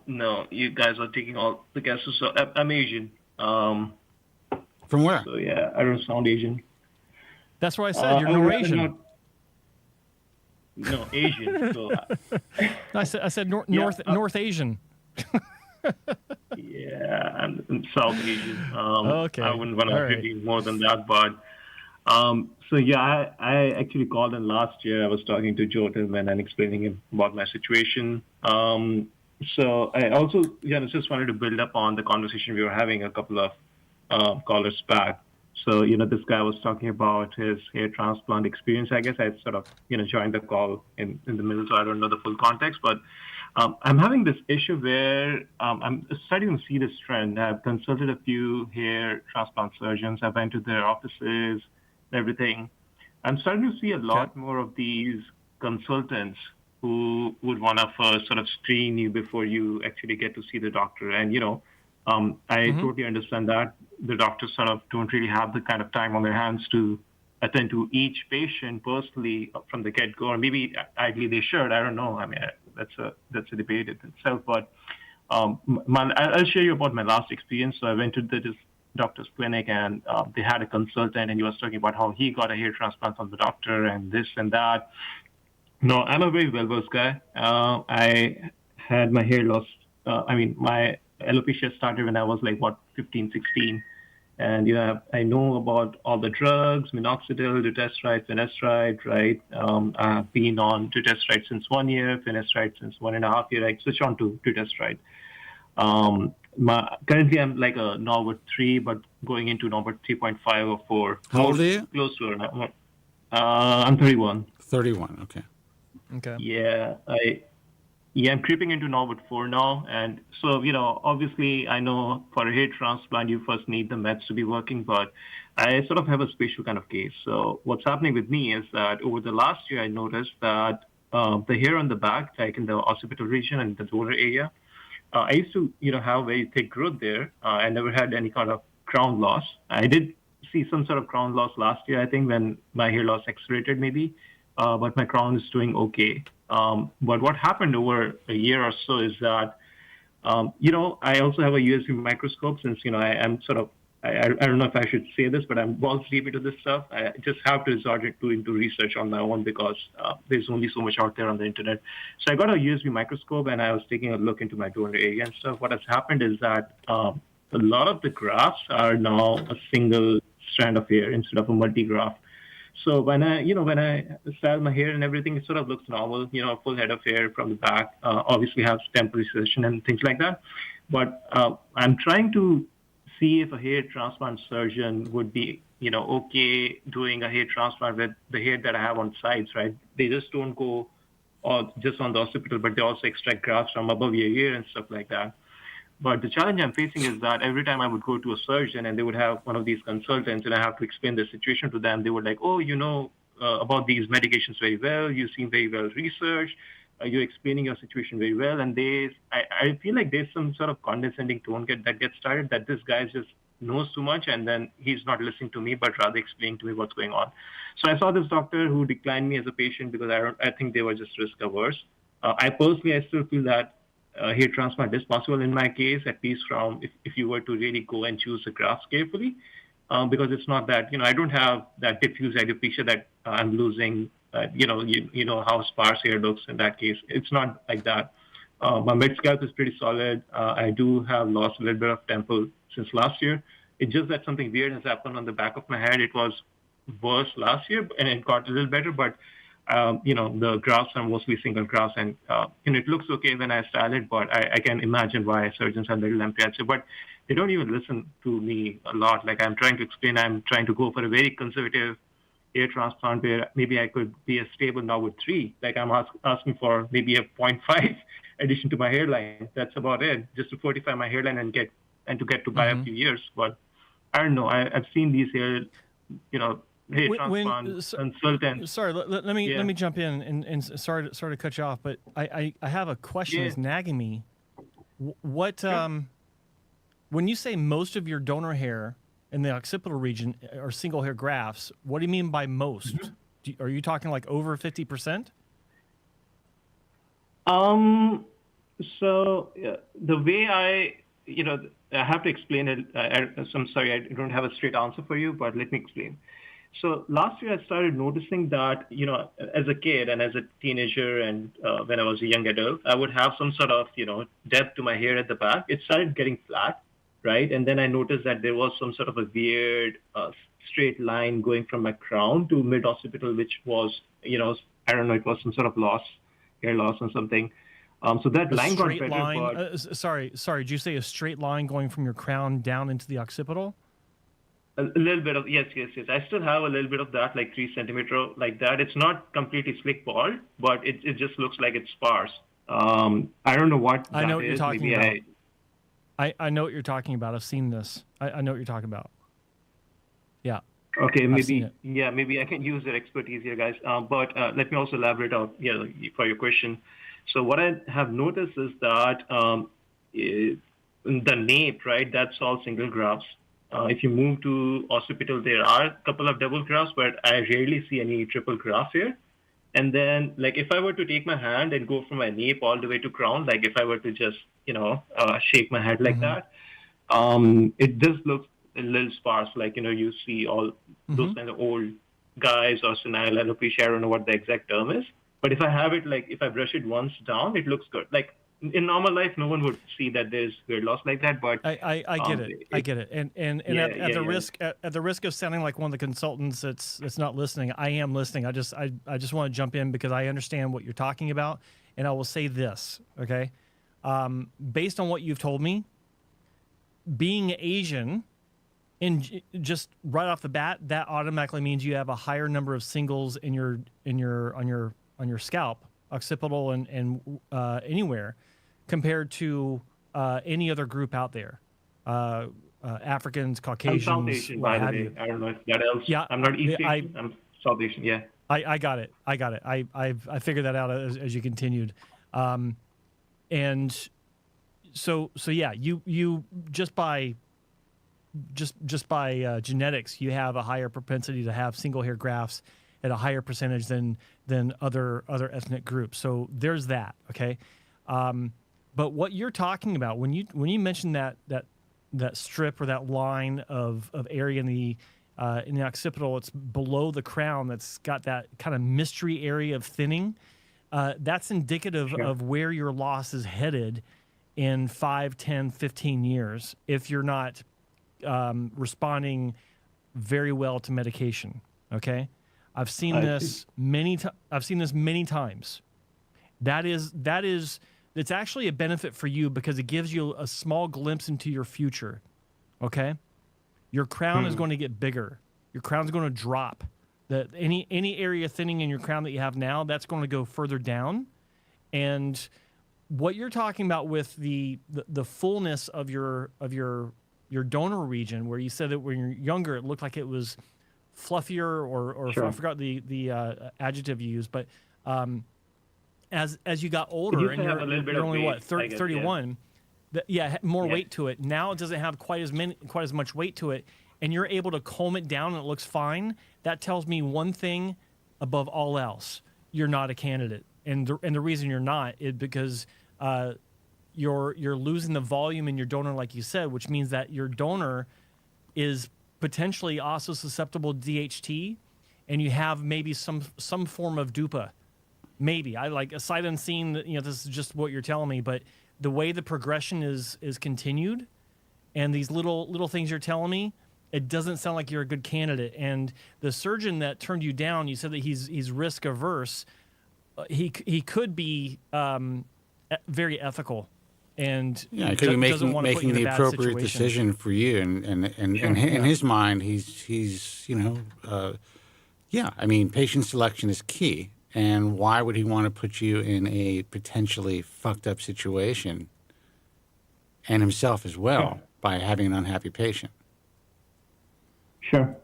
I think, no, I understand that. And, as someone who, has researched into medications very deeply and have been, relatively active on the internet and stuff, and, seeing Joe's show as well. I remember talking to him last year too.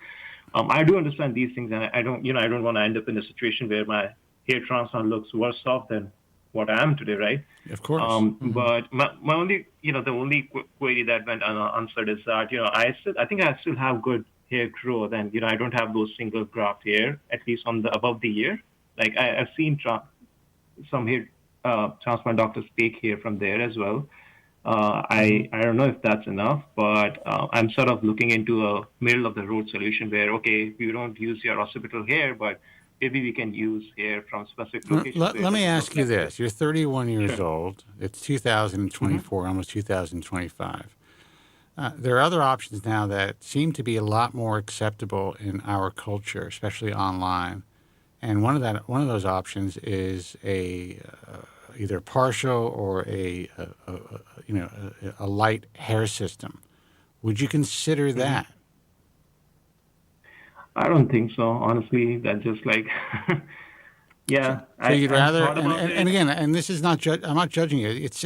I just find it Sure. unfortunate for our culture and for people, for young guys, where it's the least invasive option that could make the biggest difference if done well in a person's appearance. And all they would really have to deal with, especially if it looks good, is telling their significant other. Sure. And they don't have to go through surgery, the expense. Now, hair transplant surgeons will tell you, well, the long-term expense of wearing hair pieces ends up being a lot more expensive than getting a hair transplant. That's bullshit. The long-term expense of wearing a hair piece, especially today, but it's, you're not cutting your head open. You're not waiting a year for the grafts to grow. You're not dealing with potential failure, and you're not dealing with potential long-term complications if you're really not the best candidate. So by the time you're 40, you're just a guy who, had some more hair for a few years and now just has, scars on their head and nothing to show for it. So I say that, and this is not to be tongue-in-cheek, and I can't force this on anybody. I just wish society accepted it more. And they're starting to. In our days, They're forget starting it. to, yeah. Our days, you wore a piece. You're wearing a piece. You're wearing a rug. They even made fun of Frank Sinatra, and he was Sinatra. But I think today is a little different. I think younger guys have better options socially There and are guys on societally. YouTube, influencers that's their whole thing is talking about their hair systems. And they look good. Some of them look really shitty, though. I don't know why they go online talking about hair pieces when they can't get it right themselves. But yes, because they can. That's the whole point. Yeah. Even the shitty looking ones, they're out there, and Yeah. people are accepting them. I think that's great. But, look, patient or caller, patient caller. Can you remind me, did you say that you're on medication or not on medication? Finasteride and dutasteride. Yeah, I am. So I honestly am doing everything I can. So I'm taking dutasteride, 0.5 mg since more than a year now. I'm taking oral minoxidil 5 mg every day. Not recently, about 6, 7, 8 months ago, I also started doing topical finasteride, the HIMS formulation, the minoxidil and the topical finasteride on top of that. Because, my only concern is that, and here's the thing, I do feel kind of weird because, I think personally I was very proactive in taking all these medications and researching everything. It's just that over last year, I think I definitely have lost a little bit of my left temple and my right temple. I compare the photos and everything. I keep track of things. So I'm taking a very scientific approach. It's just that these medications are not doing it for me. I still see my hair getting... Have you talked to a doctor about potentially getting on oral minoxidil? I'm already doing that. You are? But yeah, it's the only advantage of... What in God's name made you choose to use HIMS topicals? I'm just curious. Sorry? What made you choose HIMS topical solutions over... maybe working with the doctor? I mean, you seem to be pretty well versed in everything. Yeah, no, I honestly, there's twofold reasons. The one is, I just wanted to be really aggressive with my, because I wanted to see if something is working. The second thing is that, I was using topical minoxidil and, I was like, might as well add a formulation that has finasteride to it because I suspected that perhaps my body is not really processing these finasteride or dutasteride oral medication. Well, I guess my question is not why you're taking the medication, why you chose to buy it from HIMS. Oh, okay. That's what they have here. I mean, you have HIMS and Keeps and stuff like that. I don't know what other option to have. You can go to a doctor that you could have someone track you and maybe use a local compounding pharmacy. And at least you have a little bit more control over what might be, being put into the medication and how it's compounded. Yeah, I was listening to that bit as you were explaining, and I was quite frankly shocked that these compounding, pharmacies and they have gained popularity in recent times, and it's just shocking that they're not. I don't know what's going on in their medications. Dude, in a million years, I wouldn't use that shit. But I mean. Listen, you could wake up tomorrow and all of a sudden, my face is on the Keeps bottle. So I'm not saying I'm not going to sell out eventually. No, feedback taken, and might as well. On that note, I just want to because I asked a lot of questions here, so I also want to just leave with giving something to you guys. I came across this formulation by this doctor called Dr. Will Powers. I'm not sure if you've heard of him or he does a bunch of Dr. Will Powers, Powers. He has this formulation called Will Powers Topical Formulation version 5.1 or something, which is on agelessrx.com. It has a bunch of other things. It's sort of almost like an experimental topical, but it's pretty strong. So I'm considering that. It's also via compounding pharmacy. But, I don't know. I guess I'm not a candidate for hair transplant. I started losing my hair pretty young, and, it definitely had an impact on me. So, and I don't really have a significant other in my life as of now. That's, look, I'll surgically speaking, I'll say this. When you have to start, isolating different areas of your scalp where you might have some good hair to transplant, and you have to convince doctors or ask them about special circumstances to get even a modest improvement, you're trying too hard. And when you're trying too hard, it just means that you're not a candidate, because it should be like good surgical candidates. It's open and shut case, like easy to see. You don't need to, you don't need to inquire about, well, what if we try this to get the hair, or what if we try that to get the hair, or things like that. It's too much of a long shot, and patients never wind up being happy. It never happens. So my strong advice to you is avoid surgery like the plague. It is not for you. just based on what you're telling me. I don't like saying this because, you know, we all look to the surgical side of things to kind of wrap up what we've been doing medically to really shore up what our goals are, but it's just not in the cards for some people, for a lot of people. And when you have to reach far to find, you know, that little oasis of a few hairs to move to make some sort of improvement, it's just not worth it. It really isn't. Not to mention because you're talking about how your donor hair is kind of thinned out or you lost the volume. There's nothing to say that wouldn't happen to the hair that's being moved as well. Okay. Oh yeah, 100%. No, I know that. Yeah.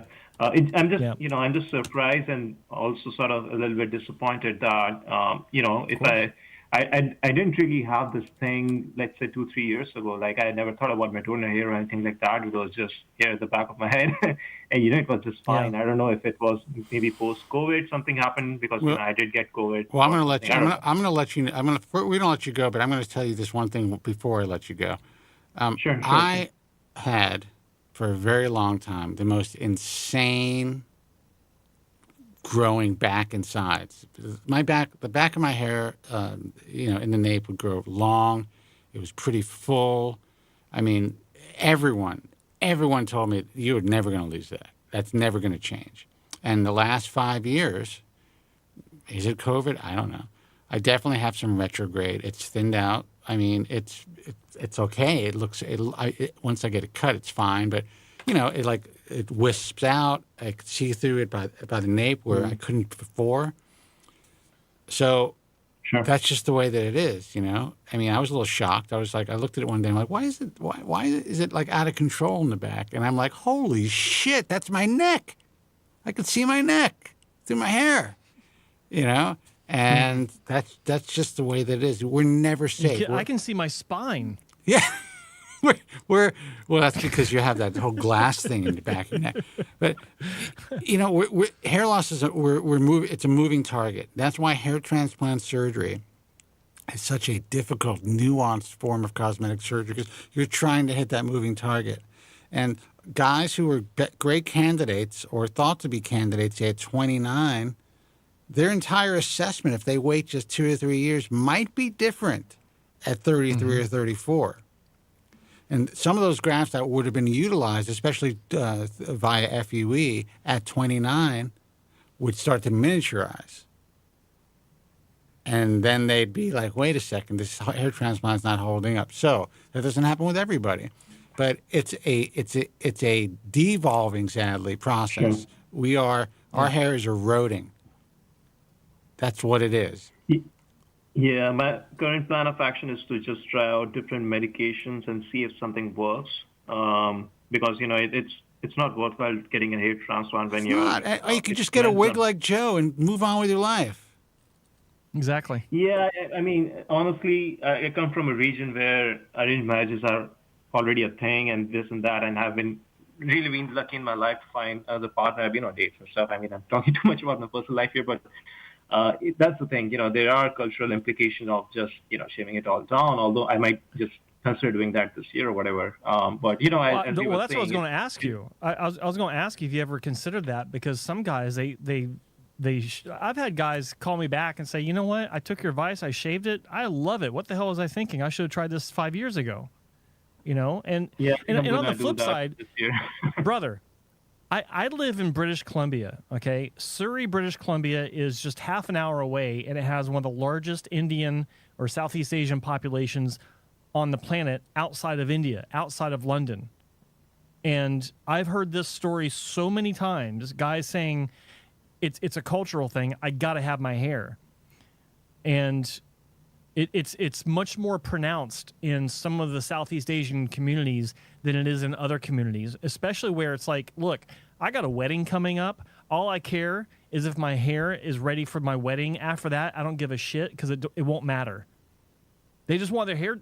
They want a $15,000 hair transplant just for a wedding 2 years away, and then they're like, if it falls out, I'm fine. I just need to get married with hair. We're going to let you go, brother. Drew, I don't know if you have time for another call. There's been somebody waiting for a long time. If not... Yeah, go ahead. Okay. All right, Carl, listen, good luck. Sorry for the bad news. but hang in there. I really appreciate the work you guys do. Definitely look into that formulations, and I think there was a topic about compounded formulations and stuff. But yeah. Okay, brother. Good luck. Bye. Take care. All right, man. Take care. Bye. Let's see who this is. What? Sorry. Thanks for calling. Sorry for the bad news. Bye. Let's see who this is. Click. Hey, you're on the air. Who's this, and where are you calling from? Hi, Joe. Hi, Spencer. Hi. Hey. I'm calling from Poland. My name is Chris. Is this Chris? I was going to say, it sounds like Chris. Chris from Poland. Yeah. What's I was happening, talking brother? with you about 1 year ago.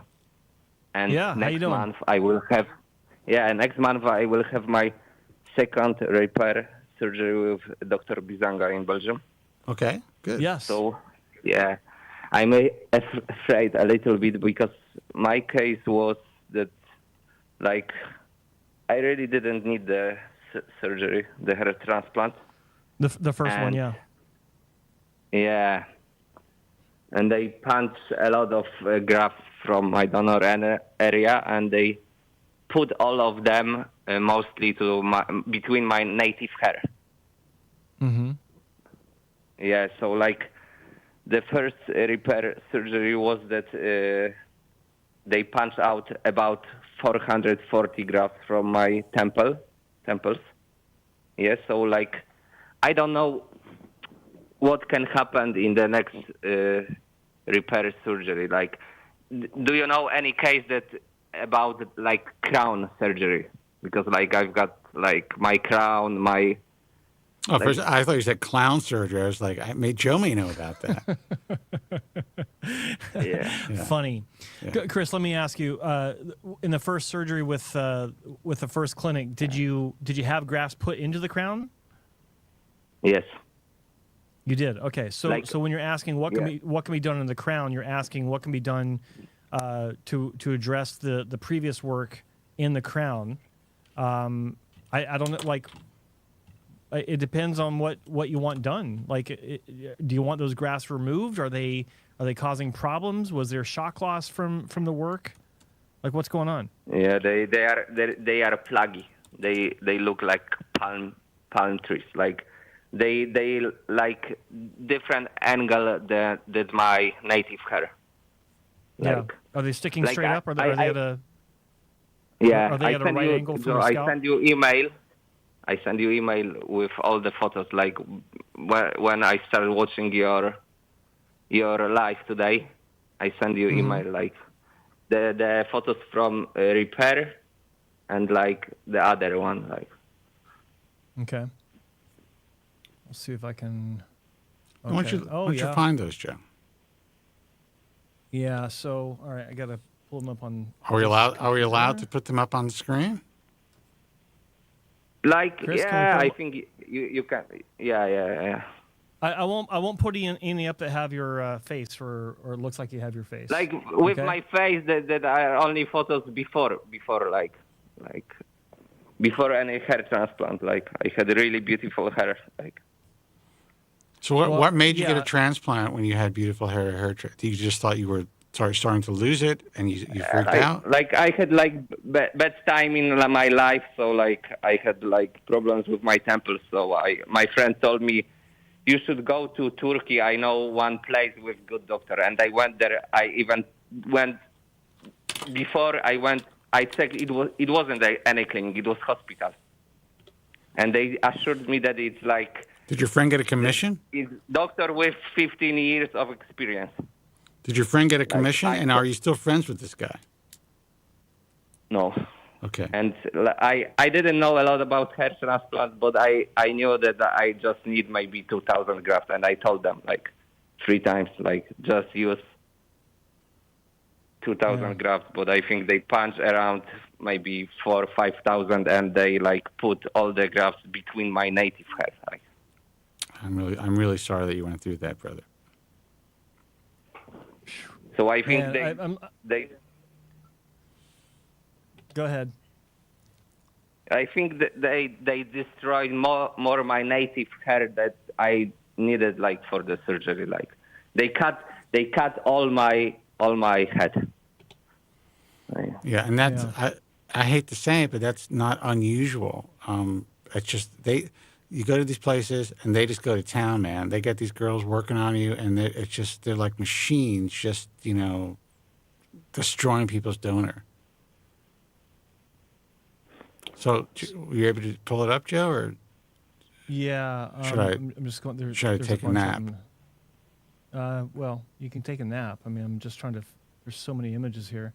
It's difficult to sort through all these images, Chris, when I'm on the air. But There are some folders like after repair, before, and like straight Yeah, after first transplant, and some videos. Even I send you some videos. yeah. So what I'm going to do, I'm going to download this one image. It looks like it's after your hair transplant in a Turkish hospital, and it shows your crown. It looks like I don't know how long after your surgery this is, but it's about the most mature image we got here. Okay, so I mean this is a process. It's difficult to do while we're on the air, but continue, Chris. Continue. Yes. Yeah, that's why I'm even. I still don't understand why they did think like that, because like. Okay. Like, so I got an image up here on the screen. Chris, wow. So I'm sorry to see this, brother. Like it was like 5 months like that. So like I like my life changed a lot. Like Of course. because Of course.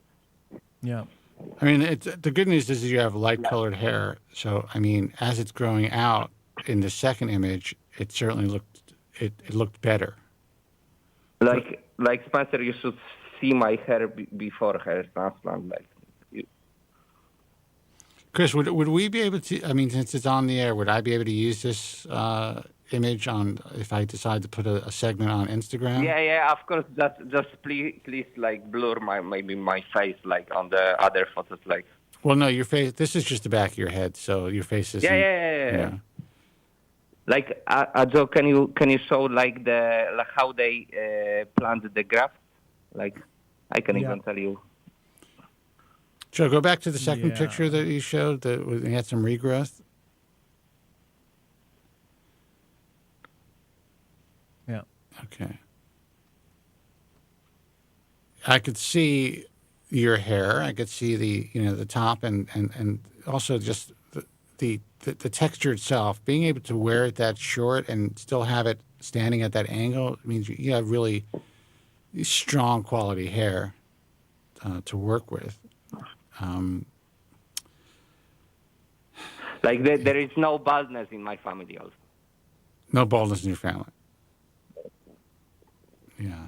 Like my grandfather was like 93 and he had hair. Wow. So there's the So placement. like I had really bad luck. Like I had really bad luck. Well, how does your friend feel about it? Like we don't talk. Like I was angry at myself. Like yeah, and this is like the I don't know why they did that to my crown. Like, it was Chris, cut. can I show your before images? No, Is that something you want? Is that something you want me to share? Like I would like not to be remembered as the guy that went to Turkey and they destroyed. Like, I don't mean to laugh, but that's funny. I totally get that. Yeah. Yeah. Yeah. yeah, like, Well, but let you me can see send what I to can do Spencer. here. Like That's not the legacy that you want, brother, and I totally get that.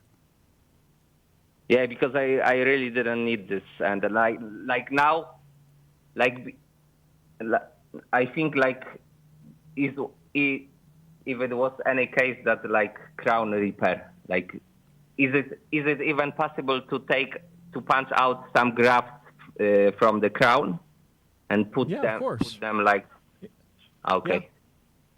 Yeah, absolutely. Because It is.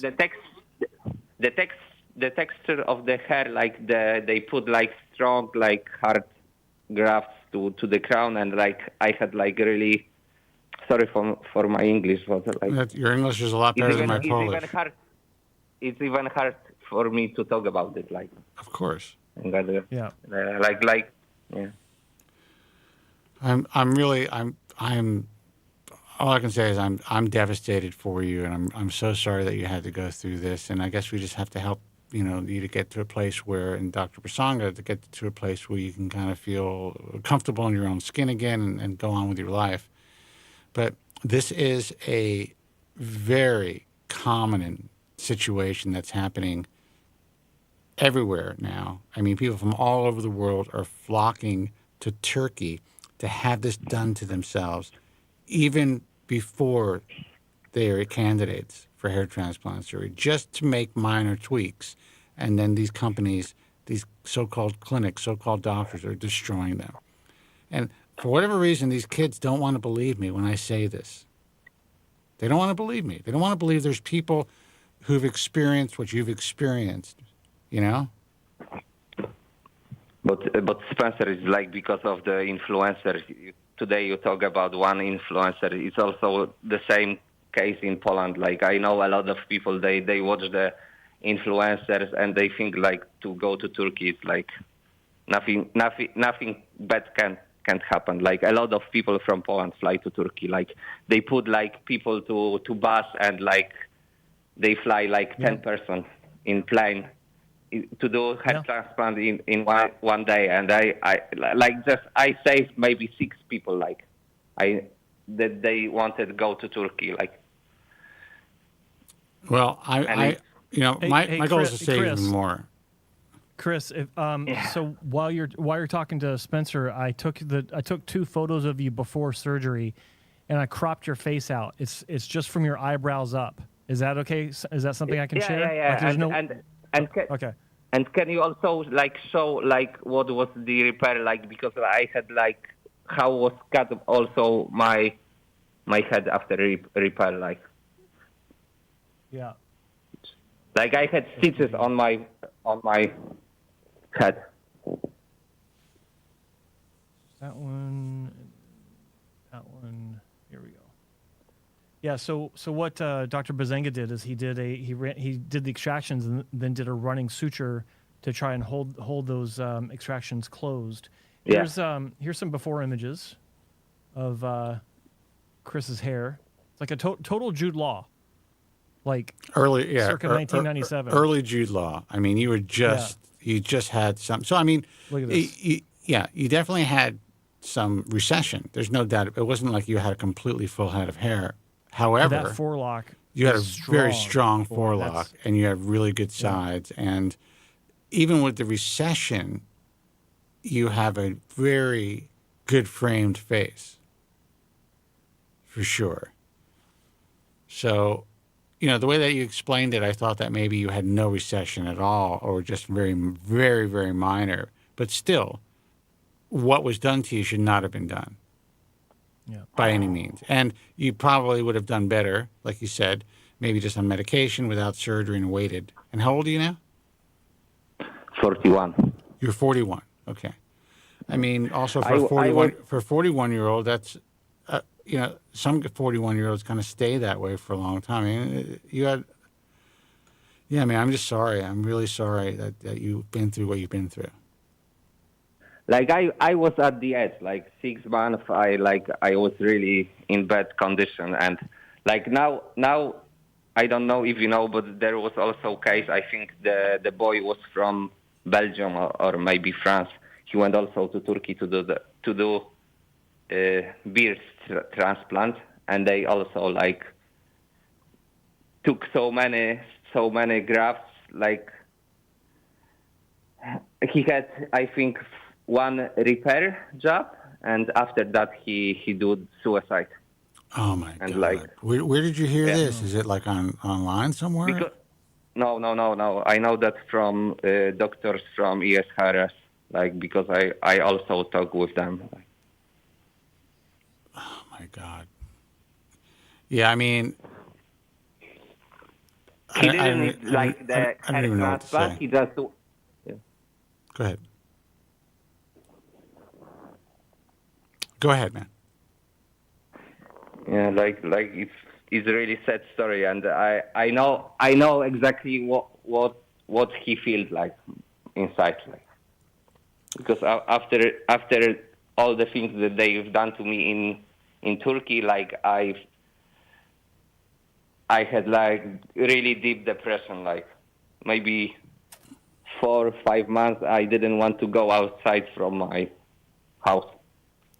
Yeah, of course, and that's totally understandable. And Jesus Christ, I'm so sorry that you've been through this. And I can give you a whole talk about how this is going to make you stronger, and you're going to get through this, and you will. You already sound like you're getting through it, but it should never have happened, and it is really horrible. It's happening not to a few people every day, to thousands of young men and women every month. Exactly what happened to you, it's happening. And for whatever reason, the social media, this industry, there's a society. They claim to be a medical society. It's more of a trade organization that says that they want to step up and change things. But they don't want to work with us to make that happen. And the fact of the matter is every fucking doctor in this industry is relatively complacent. And some of them are complicit because they won't say a fucking word. They're just worried about their own pocketbooks. So, look, we just keep trying to do what we do and hope that we could help others and young guys like yourself avoid going through what you went through. And your story is really important to get the message out. Yeah, I know that's why I would like to like help others also. Like, do not make any mistake, but like. Also, I can't understand, like, I know that all the doctors educate people like you and everybody, like, but I can't understand, like, because in my country, if I would go to hospital and, like, someone just pretends to be a doctor and, like, lie to me before I would go there, like, it's like maybe even jail for them. Like, in Turkey, like, no one don't want to talk about that they pretend to be doctors, like. Well, and listen, I mean, I don't mean this is going to sound off-putting to some people, and this may sound politically incorrect. There are a handful of Turkish hair transplant surgeons who are real doctors, real surgeons. Some of them are plastic surgeons. That's what they're actually supposed to be, but that's not the way things really work in Turkey. Who are doing incredible work. But I will say, the vast majority of hair transplant surgery being performed in Turkey, in my view, is criminal. And you're dealing with, a different culture with different laws and different concerns. And there's a different mindset that I've recognized since I've been more involved and since kind of the Turkish market has really evolved. It's a mentality that I never thought existed. Now, it existed. There's some sociopaths in this industry that have been around forever. But that type of behavior seems to be much more acceptable for whatever reason in that particular region of the world when it comes to cosmetic surgery. I'm trying to be as diplomatic as possible. Yeah. So I'm so sorry this happened. Let me ask you a question. At some point, would you do, we could disguise your face. We can figure out something. I'll have to figure out how to do it. But maybe you and I can do an interview. Yeah, of course. To talk about like what's going on. Show your images. You can kind of be like in the shadows. And, maybe we can get that out there. I am starting a channel. I told Joe and I told you guys this. We haven't done it yet. But these are the type of stories that I want to highlight. Of course. Yeah, I really would like to help, like. Okay. All right, brother. Well, listen. Like, my case was also, like, I can understand, like, even the hospital that I was, the surgery was made, they didn't want to give me any documents. So I don't even know what they put inside my head. Wow. Jesus, I'm really, really sorry about it. And how much was the cost of the procedure? It wasn't expensive. It was like 2,000 euro. Yeah. Like, but I went there and I thought I thought that it's like some local doctor. That's why the price is so not so expensive. And like it was also my mistake because I didn't know about hair transplant because I didn't need the hair transplant. So I just called like to my friend told me about Turkey. I called just to one place, and I called in Poland just only to one place. So like the price was different in Poland. Sure. And but I just knew that I need maybe 2,000 grafts. Like even I sent to Joe some WhatsApp conversations with the Turkey. So there is also like before in the conversation is like I just want 2,000 grafts, like 2,500 I think. Yeah. All right, And brother. there is also like they said like it's doctor, like doctor all the time. Yeah. Well, that's the way. That's what they do. This is the way the majority of the industry in Turkey operates. Now, with that said, that Turkish model is here in the U.S. It's right here in Los Angeles. You know, I mean, it's crossed over into. I mean, down in Miami, they're actually flying in Turkish technicians and promoting the fact that these doctors or clinicians are from Turkey, as if that somehow makes it more of an exclusive procedure here in the U.S. It's fucking crazy, yo. But I got to tell you I'll tell you one thing about the Turks. Great marketing. Great marketing. These guys I think the marketing is like they sell hair transplants like fake bags on the like street. Like used car salesmen. You know, I'm upset for you, but you also, I remember, speaking to you before, you kind of sound even better. I know that you kind of get upset when you speak about it, but you sound better already. Last time when I was talking with you, I told you that I'm going to Thailand. So I was eight months in Thailand. I stayed 8 months in Thailand.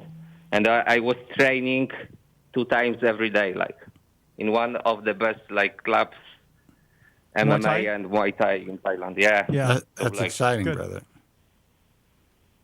Well, you're gonna move on with your life, and dude, I think I'm looking at the website. I'm looking at the website where you went, and like it's a red flag just everywhere all over this website. Yeah, it's like there's a picture of some chick drawing a hairline. She's wearing a midriff. Yeah, her belly is exposed. Yeah, after 6 months, I like when I was checking their Instagram, like when I was checking websites, then I saw everything. Like even like I know all the bullshit that they talked to me. Like when I came to this hospital, like everything was like scam. Wow. All right, brother. Listen, we're going to let you go. At some point, reach out. I'd love to figure out. I actually have to figure out how to hide your face. I have to talk to my guy Andrew, and I just want to make sure we could do it in post production. But I'd rather see if we can do it on the software itself, and you can kind of be in the shadow. This way, you don't have your face showing.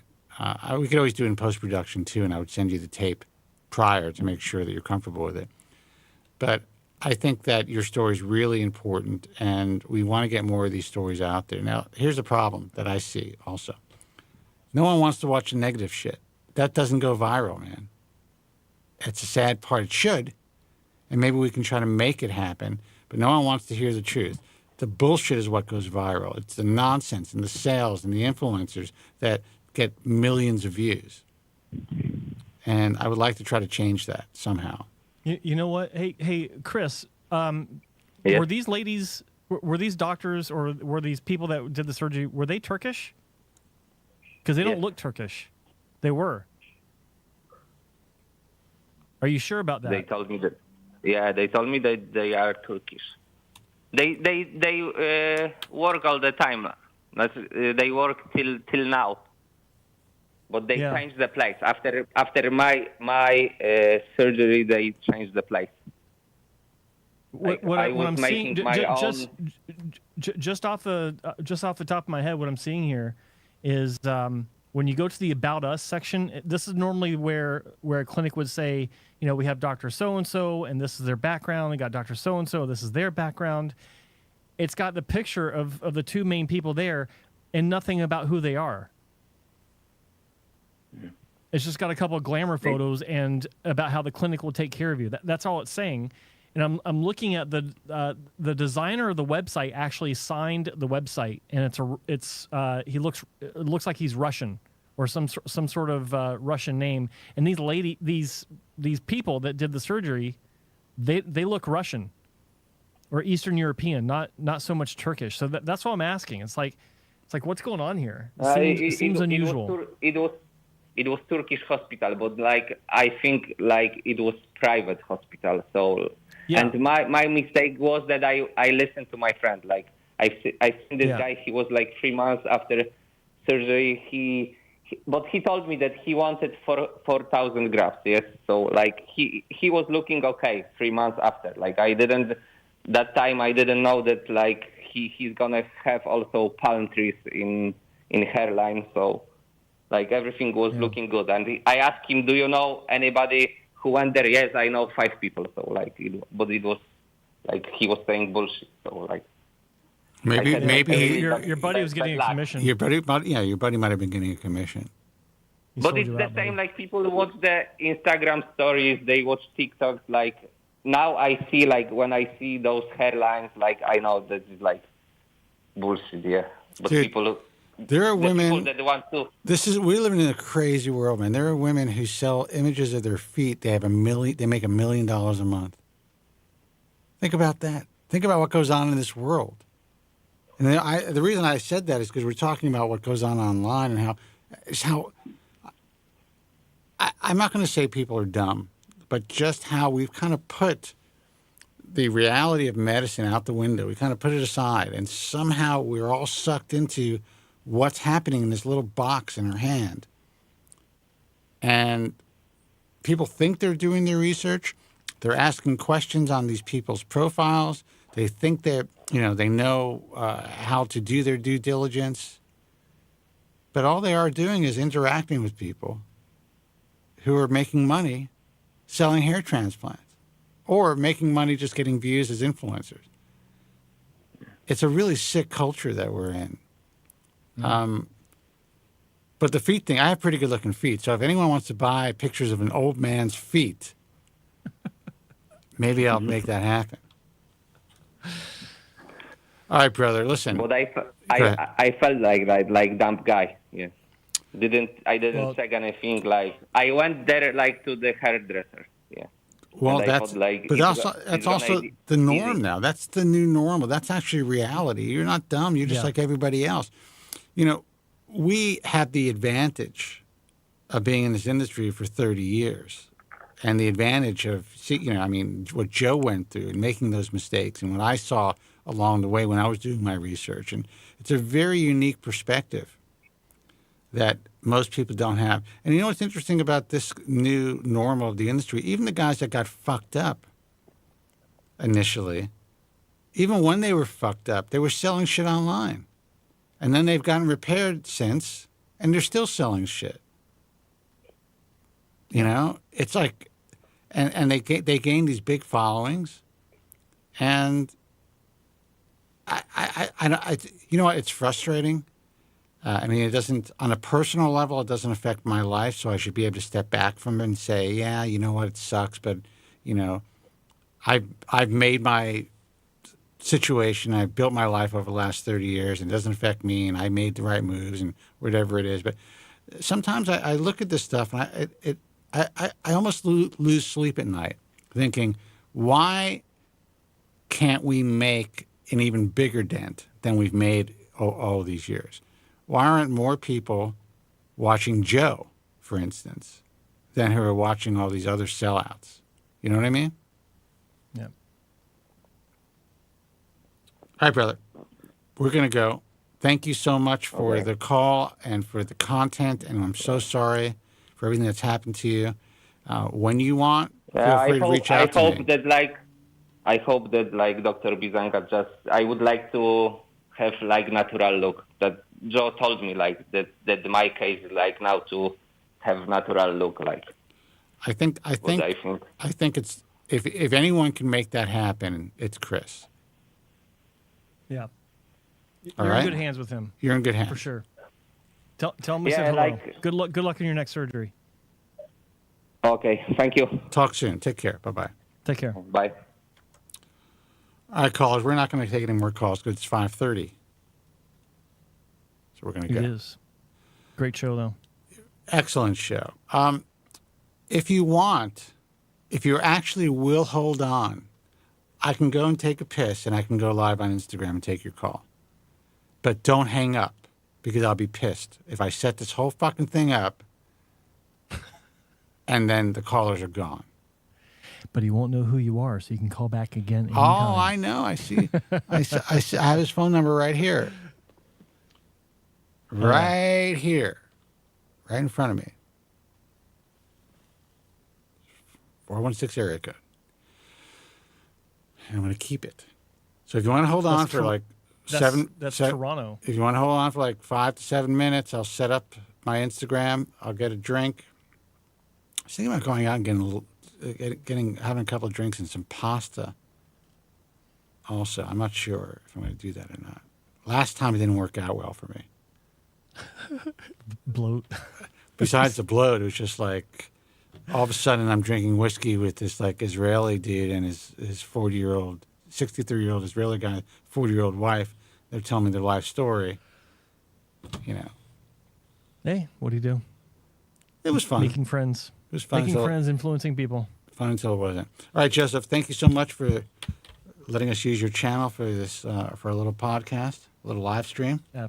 Absolutely. Little show that we do. Little show that we do. Little show that we do. Little show. Guys, be cautious out there. Realize that the vast majority of this industry it's a cesspool. It's a fraud. I mean, that's the reality. No matter how much time you spend online, how much time you spend on Reddit, you know less than you think. Trust me. Yeah. It's actually scary how when you go on these places and you see people interacting, and while there's some decent information, sure, people making complaints, who've had their own experiences. In general, they have no idea what's really behind that curtain of this industry. Yeah. All right, guys, until next time, be strong, God bless, and follow me on Instagram at Spencer Kobren. Follow Joe at Joe Tillman Official. Official, there you go. Until next time. And don't forget to like and subscribe to this channel right now that you're watching where the actual content originates from. Yes. Hit the like button, subscribe if you haven't subscribed. Support the channel. Until next time, be strong, God bless. Thank you so much for listening. Thank you very much. I'm sorry for any inconvenience you may have been put to prior to the programme, and I'm glad you enjoyed it. And if you could now leave by the exits at the rear, that'd be splendid. Thank you. Good night.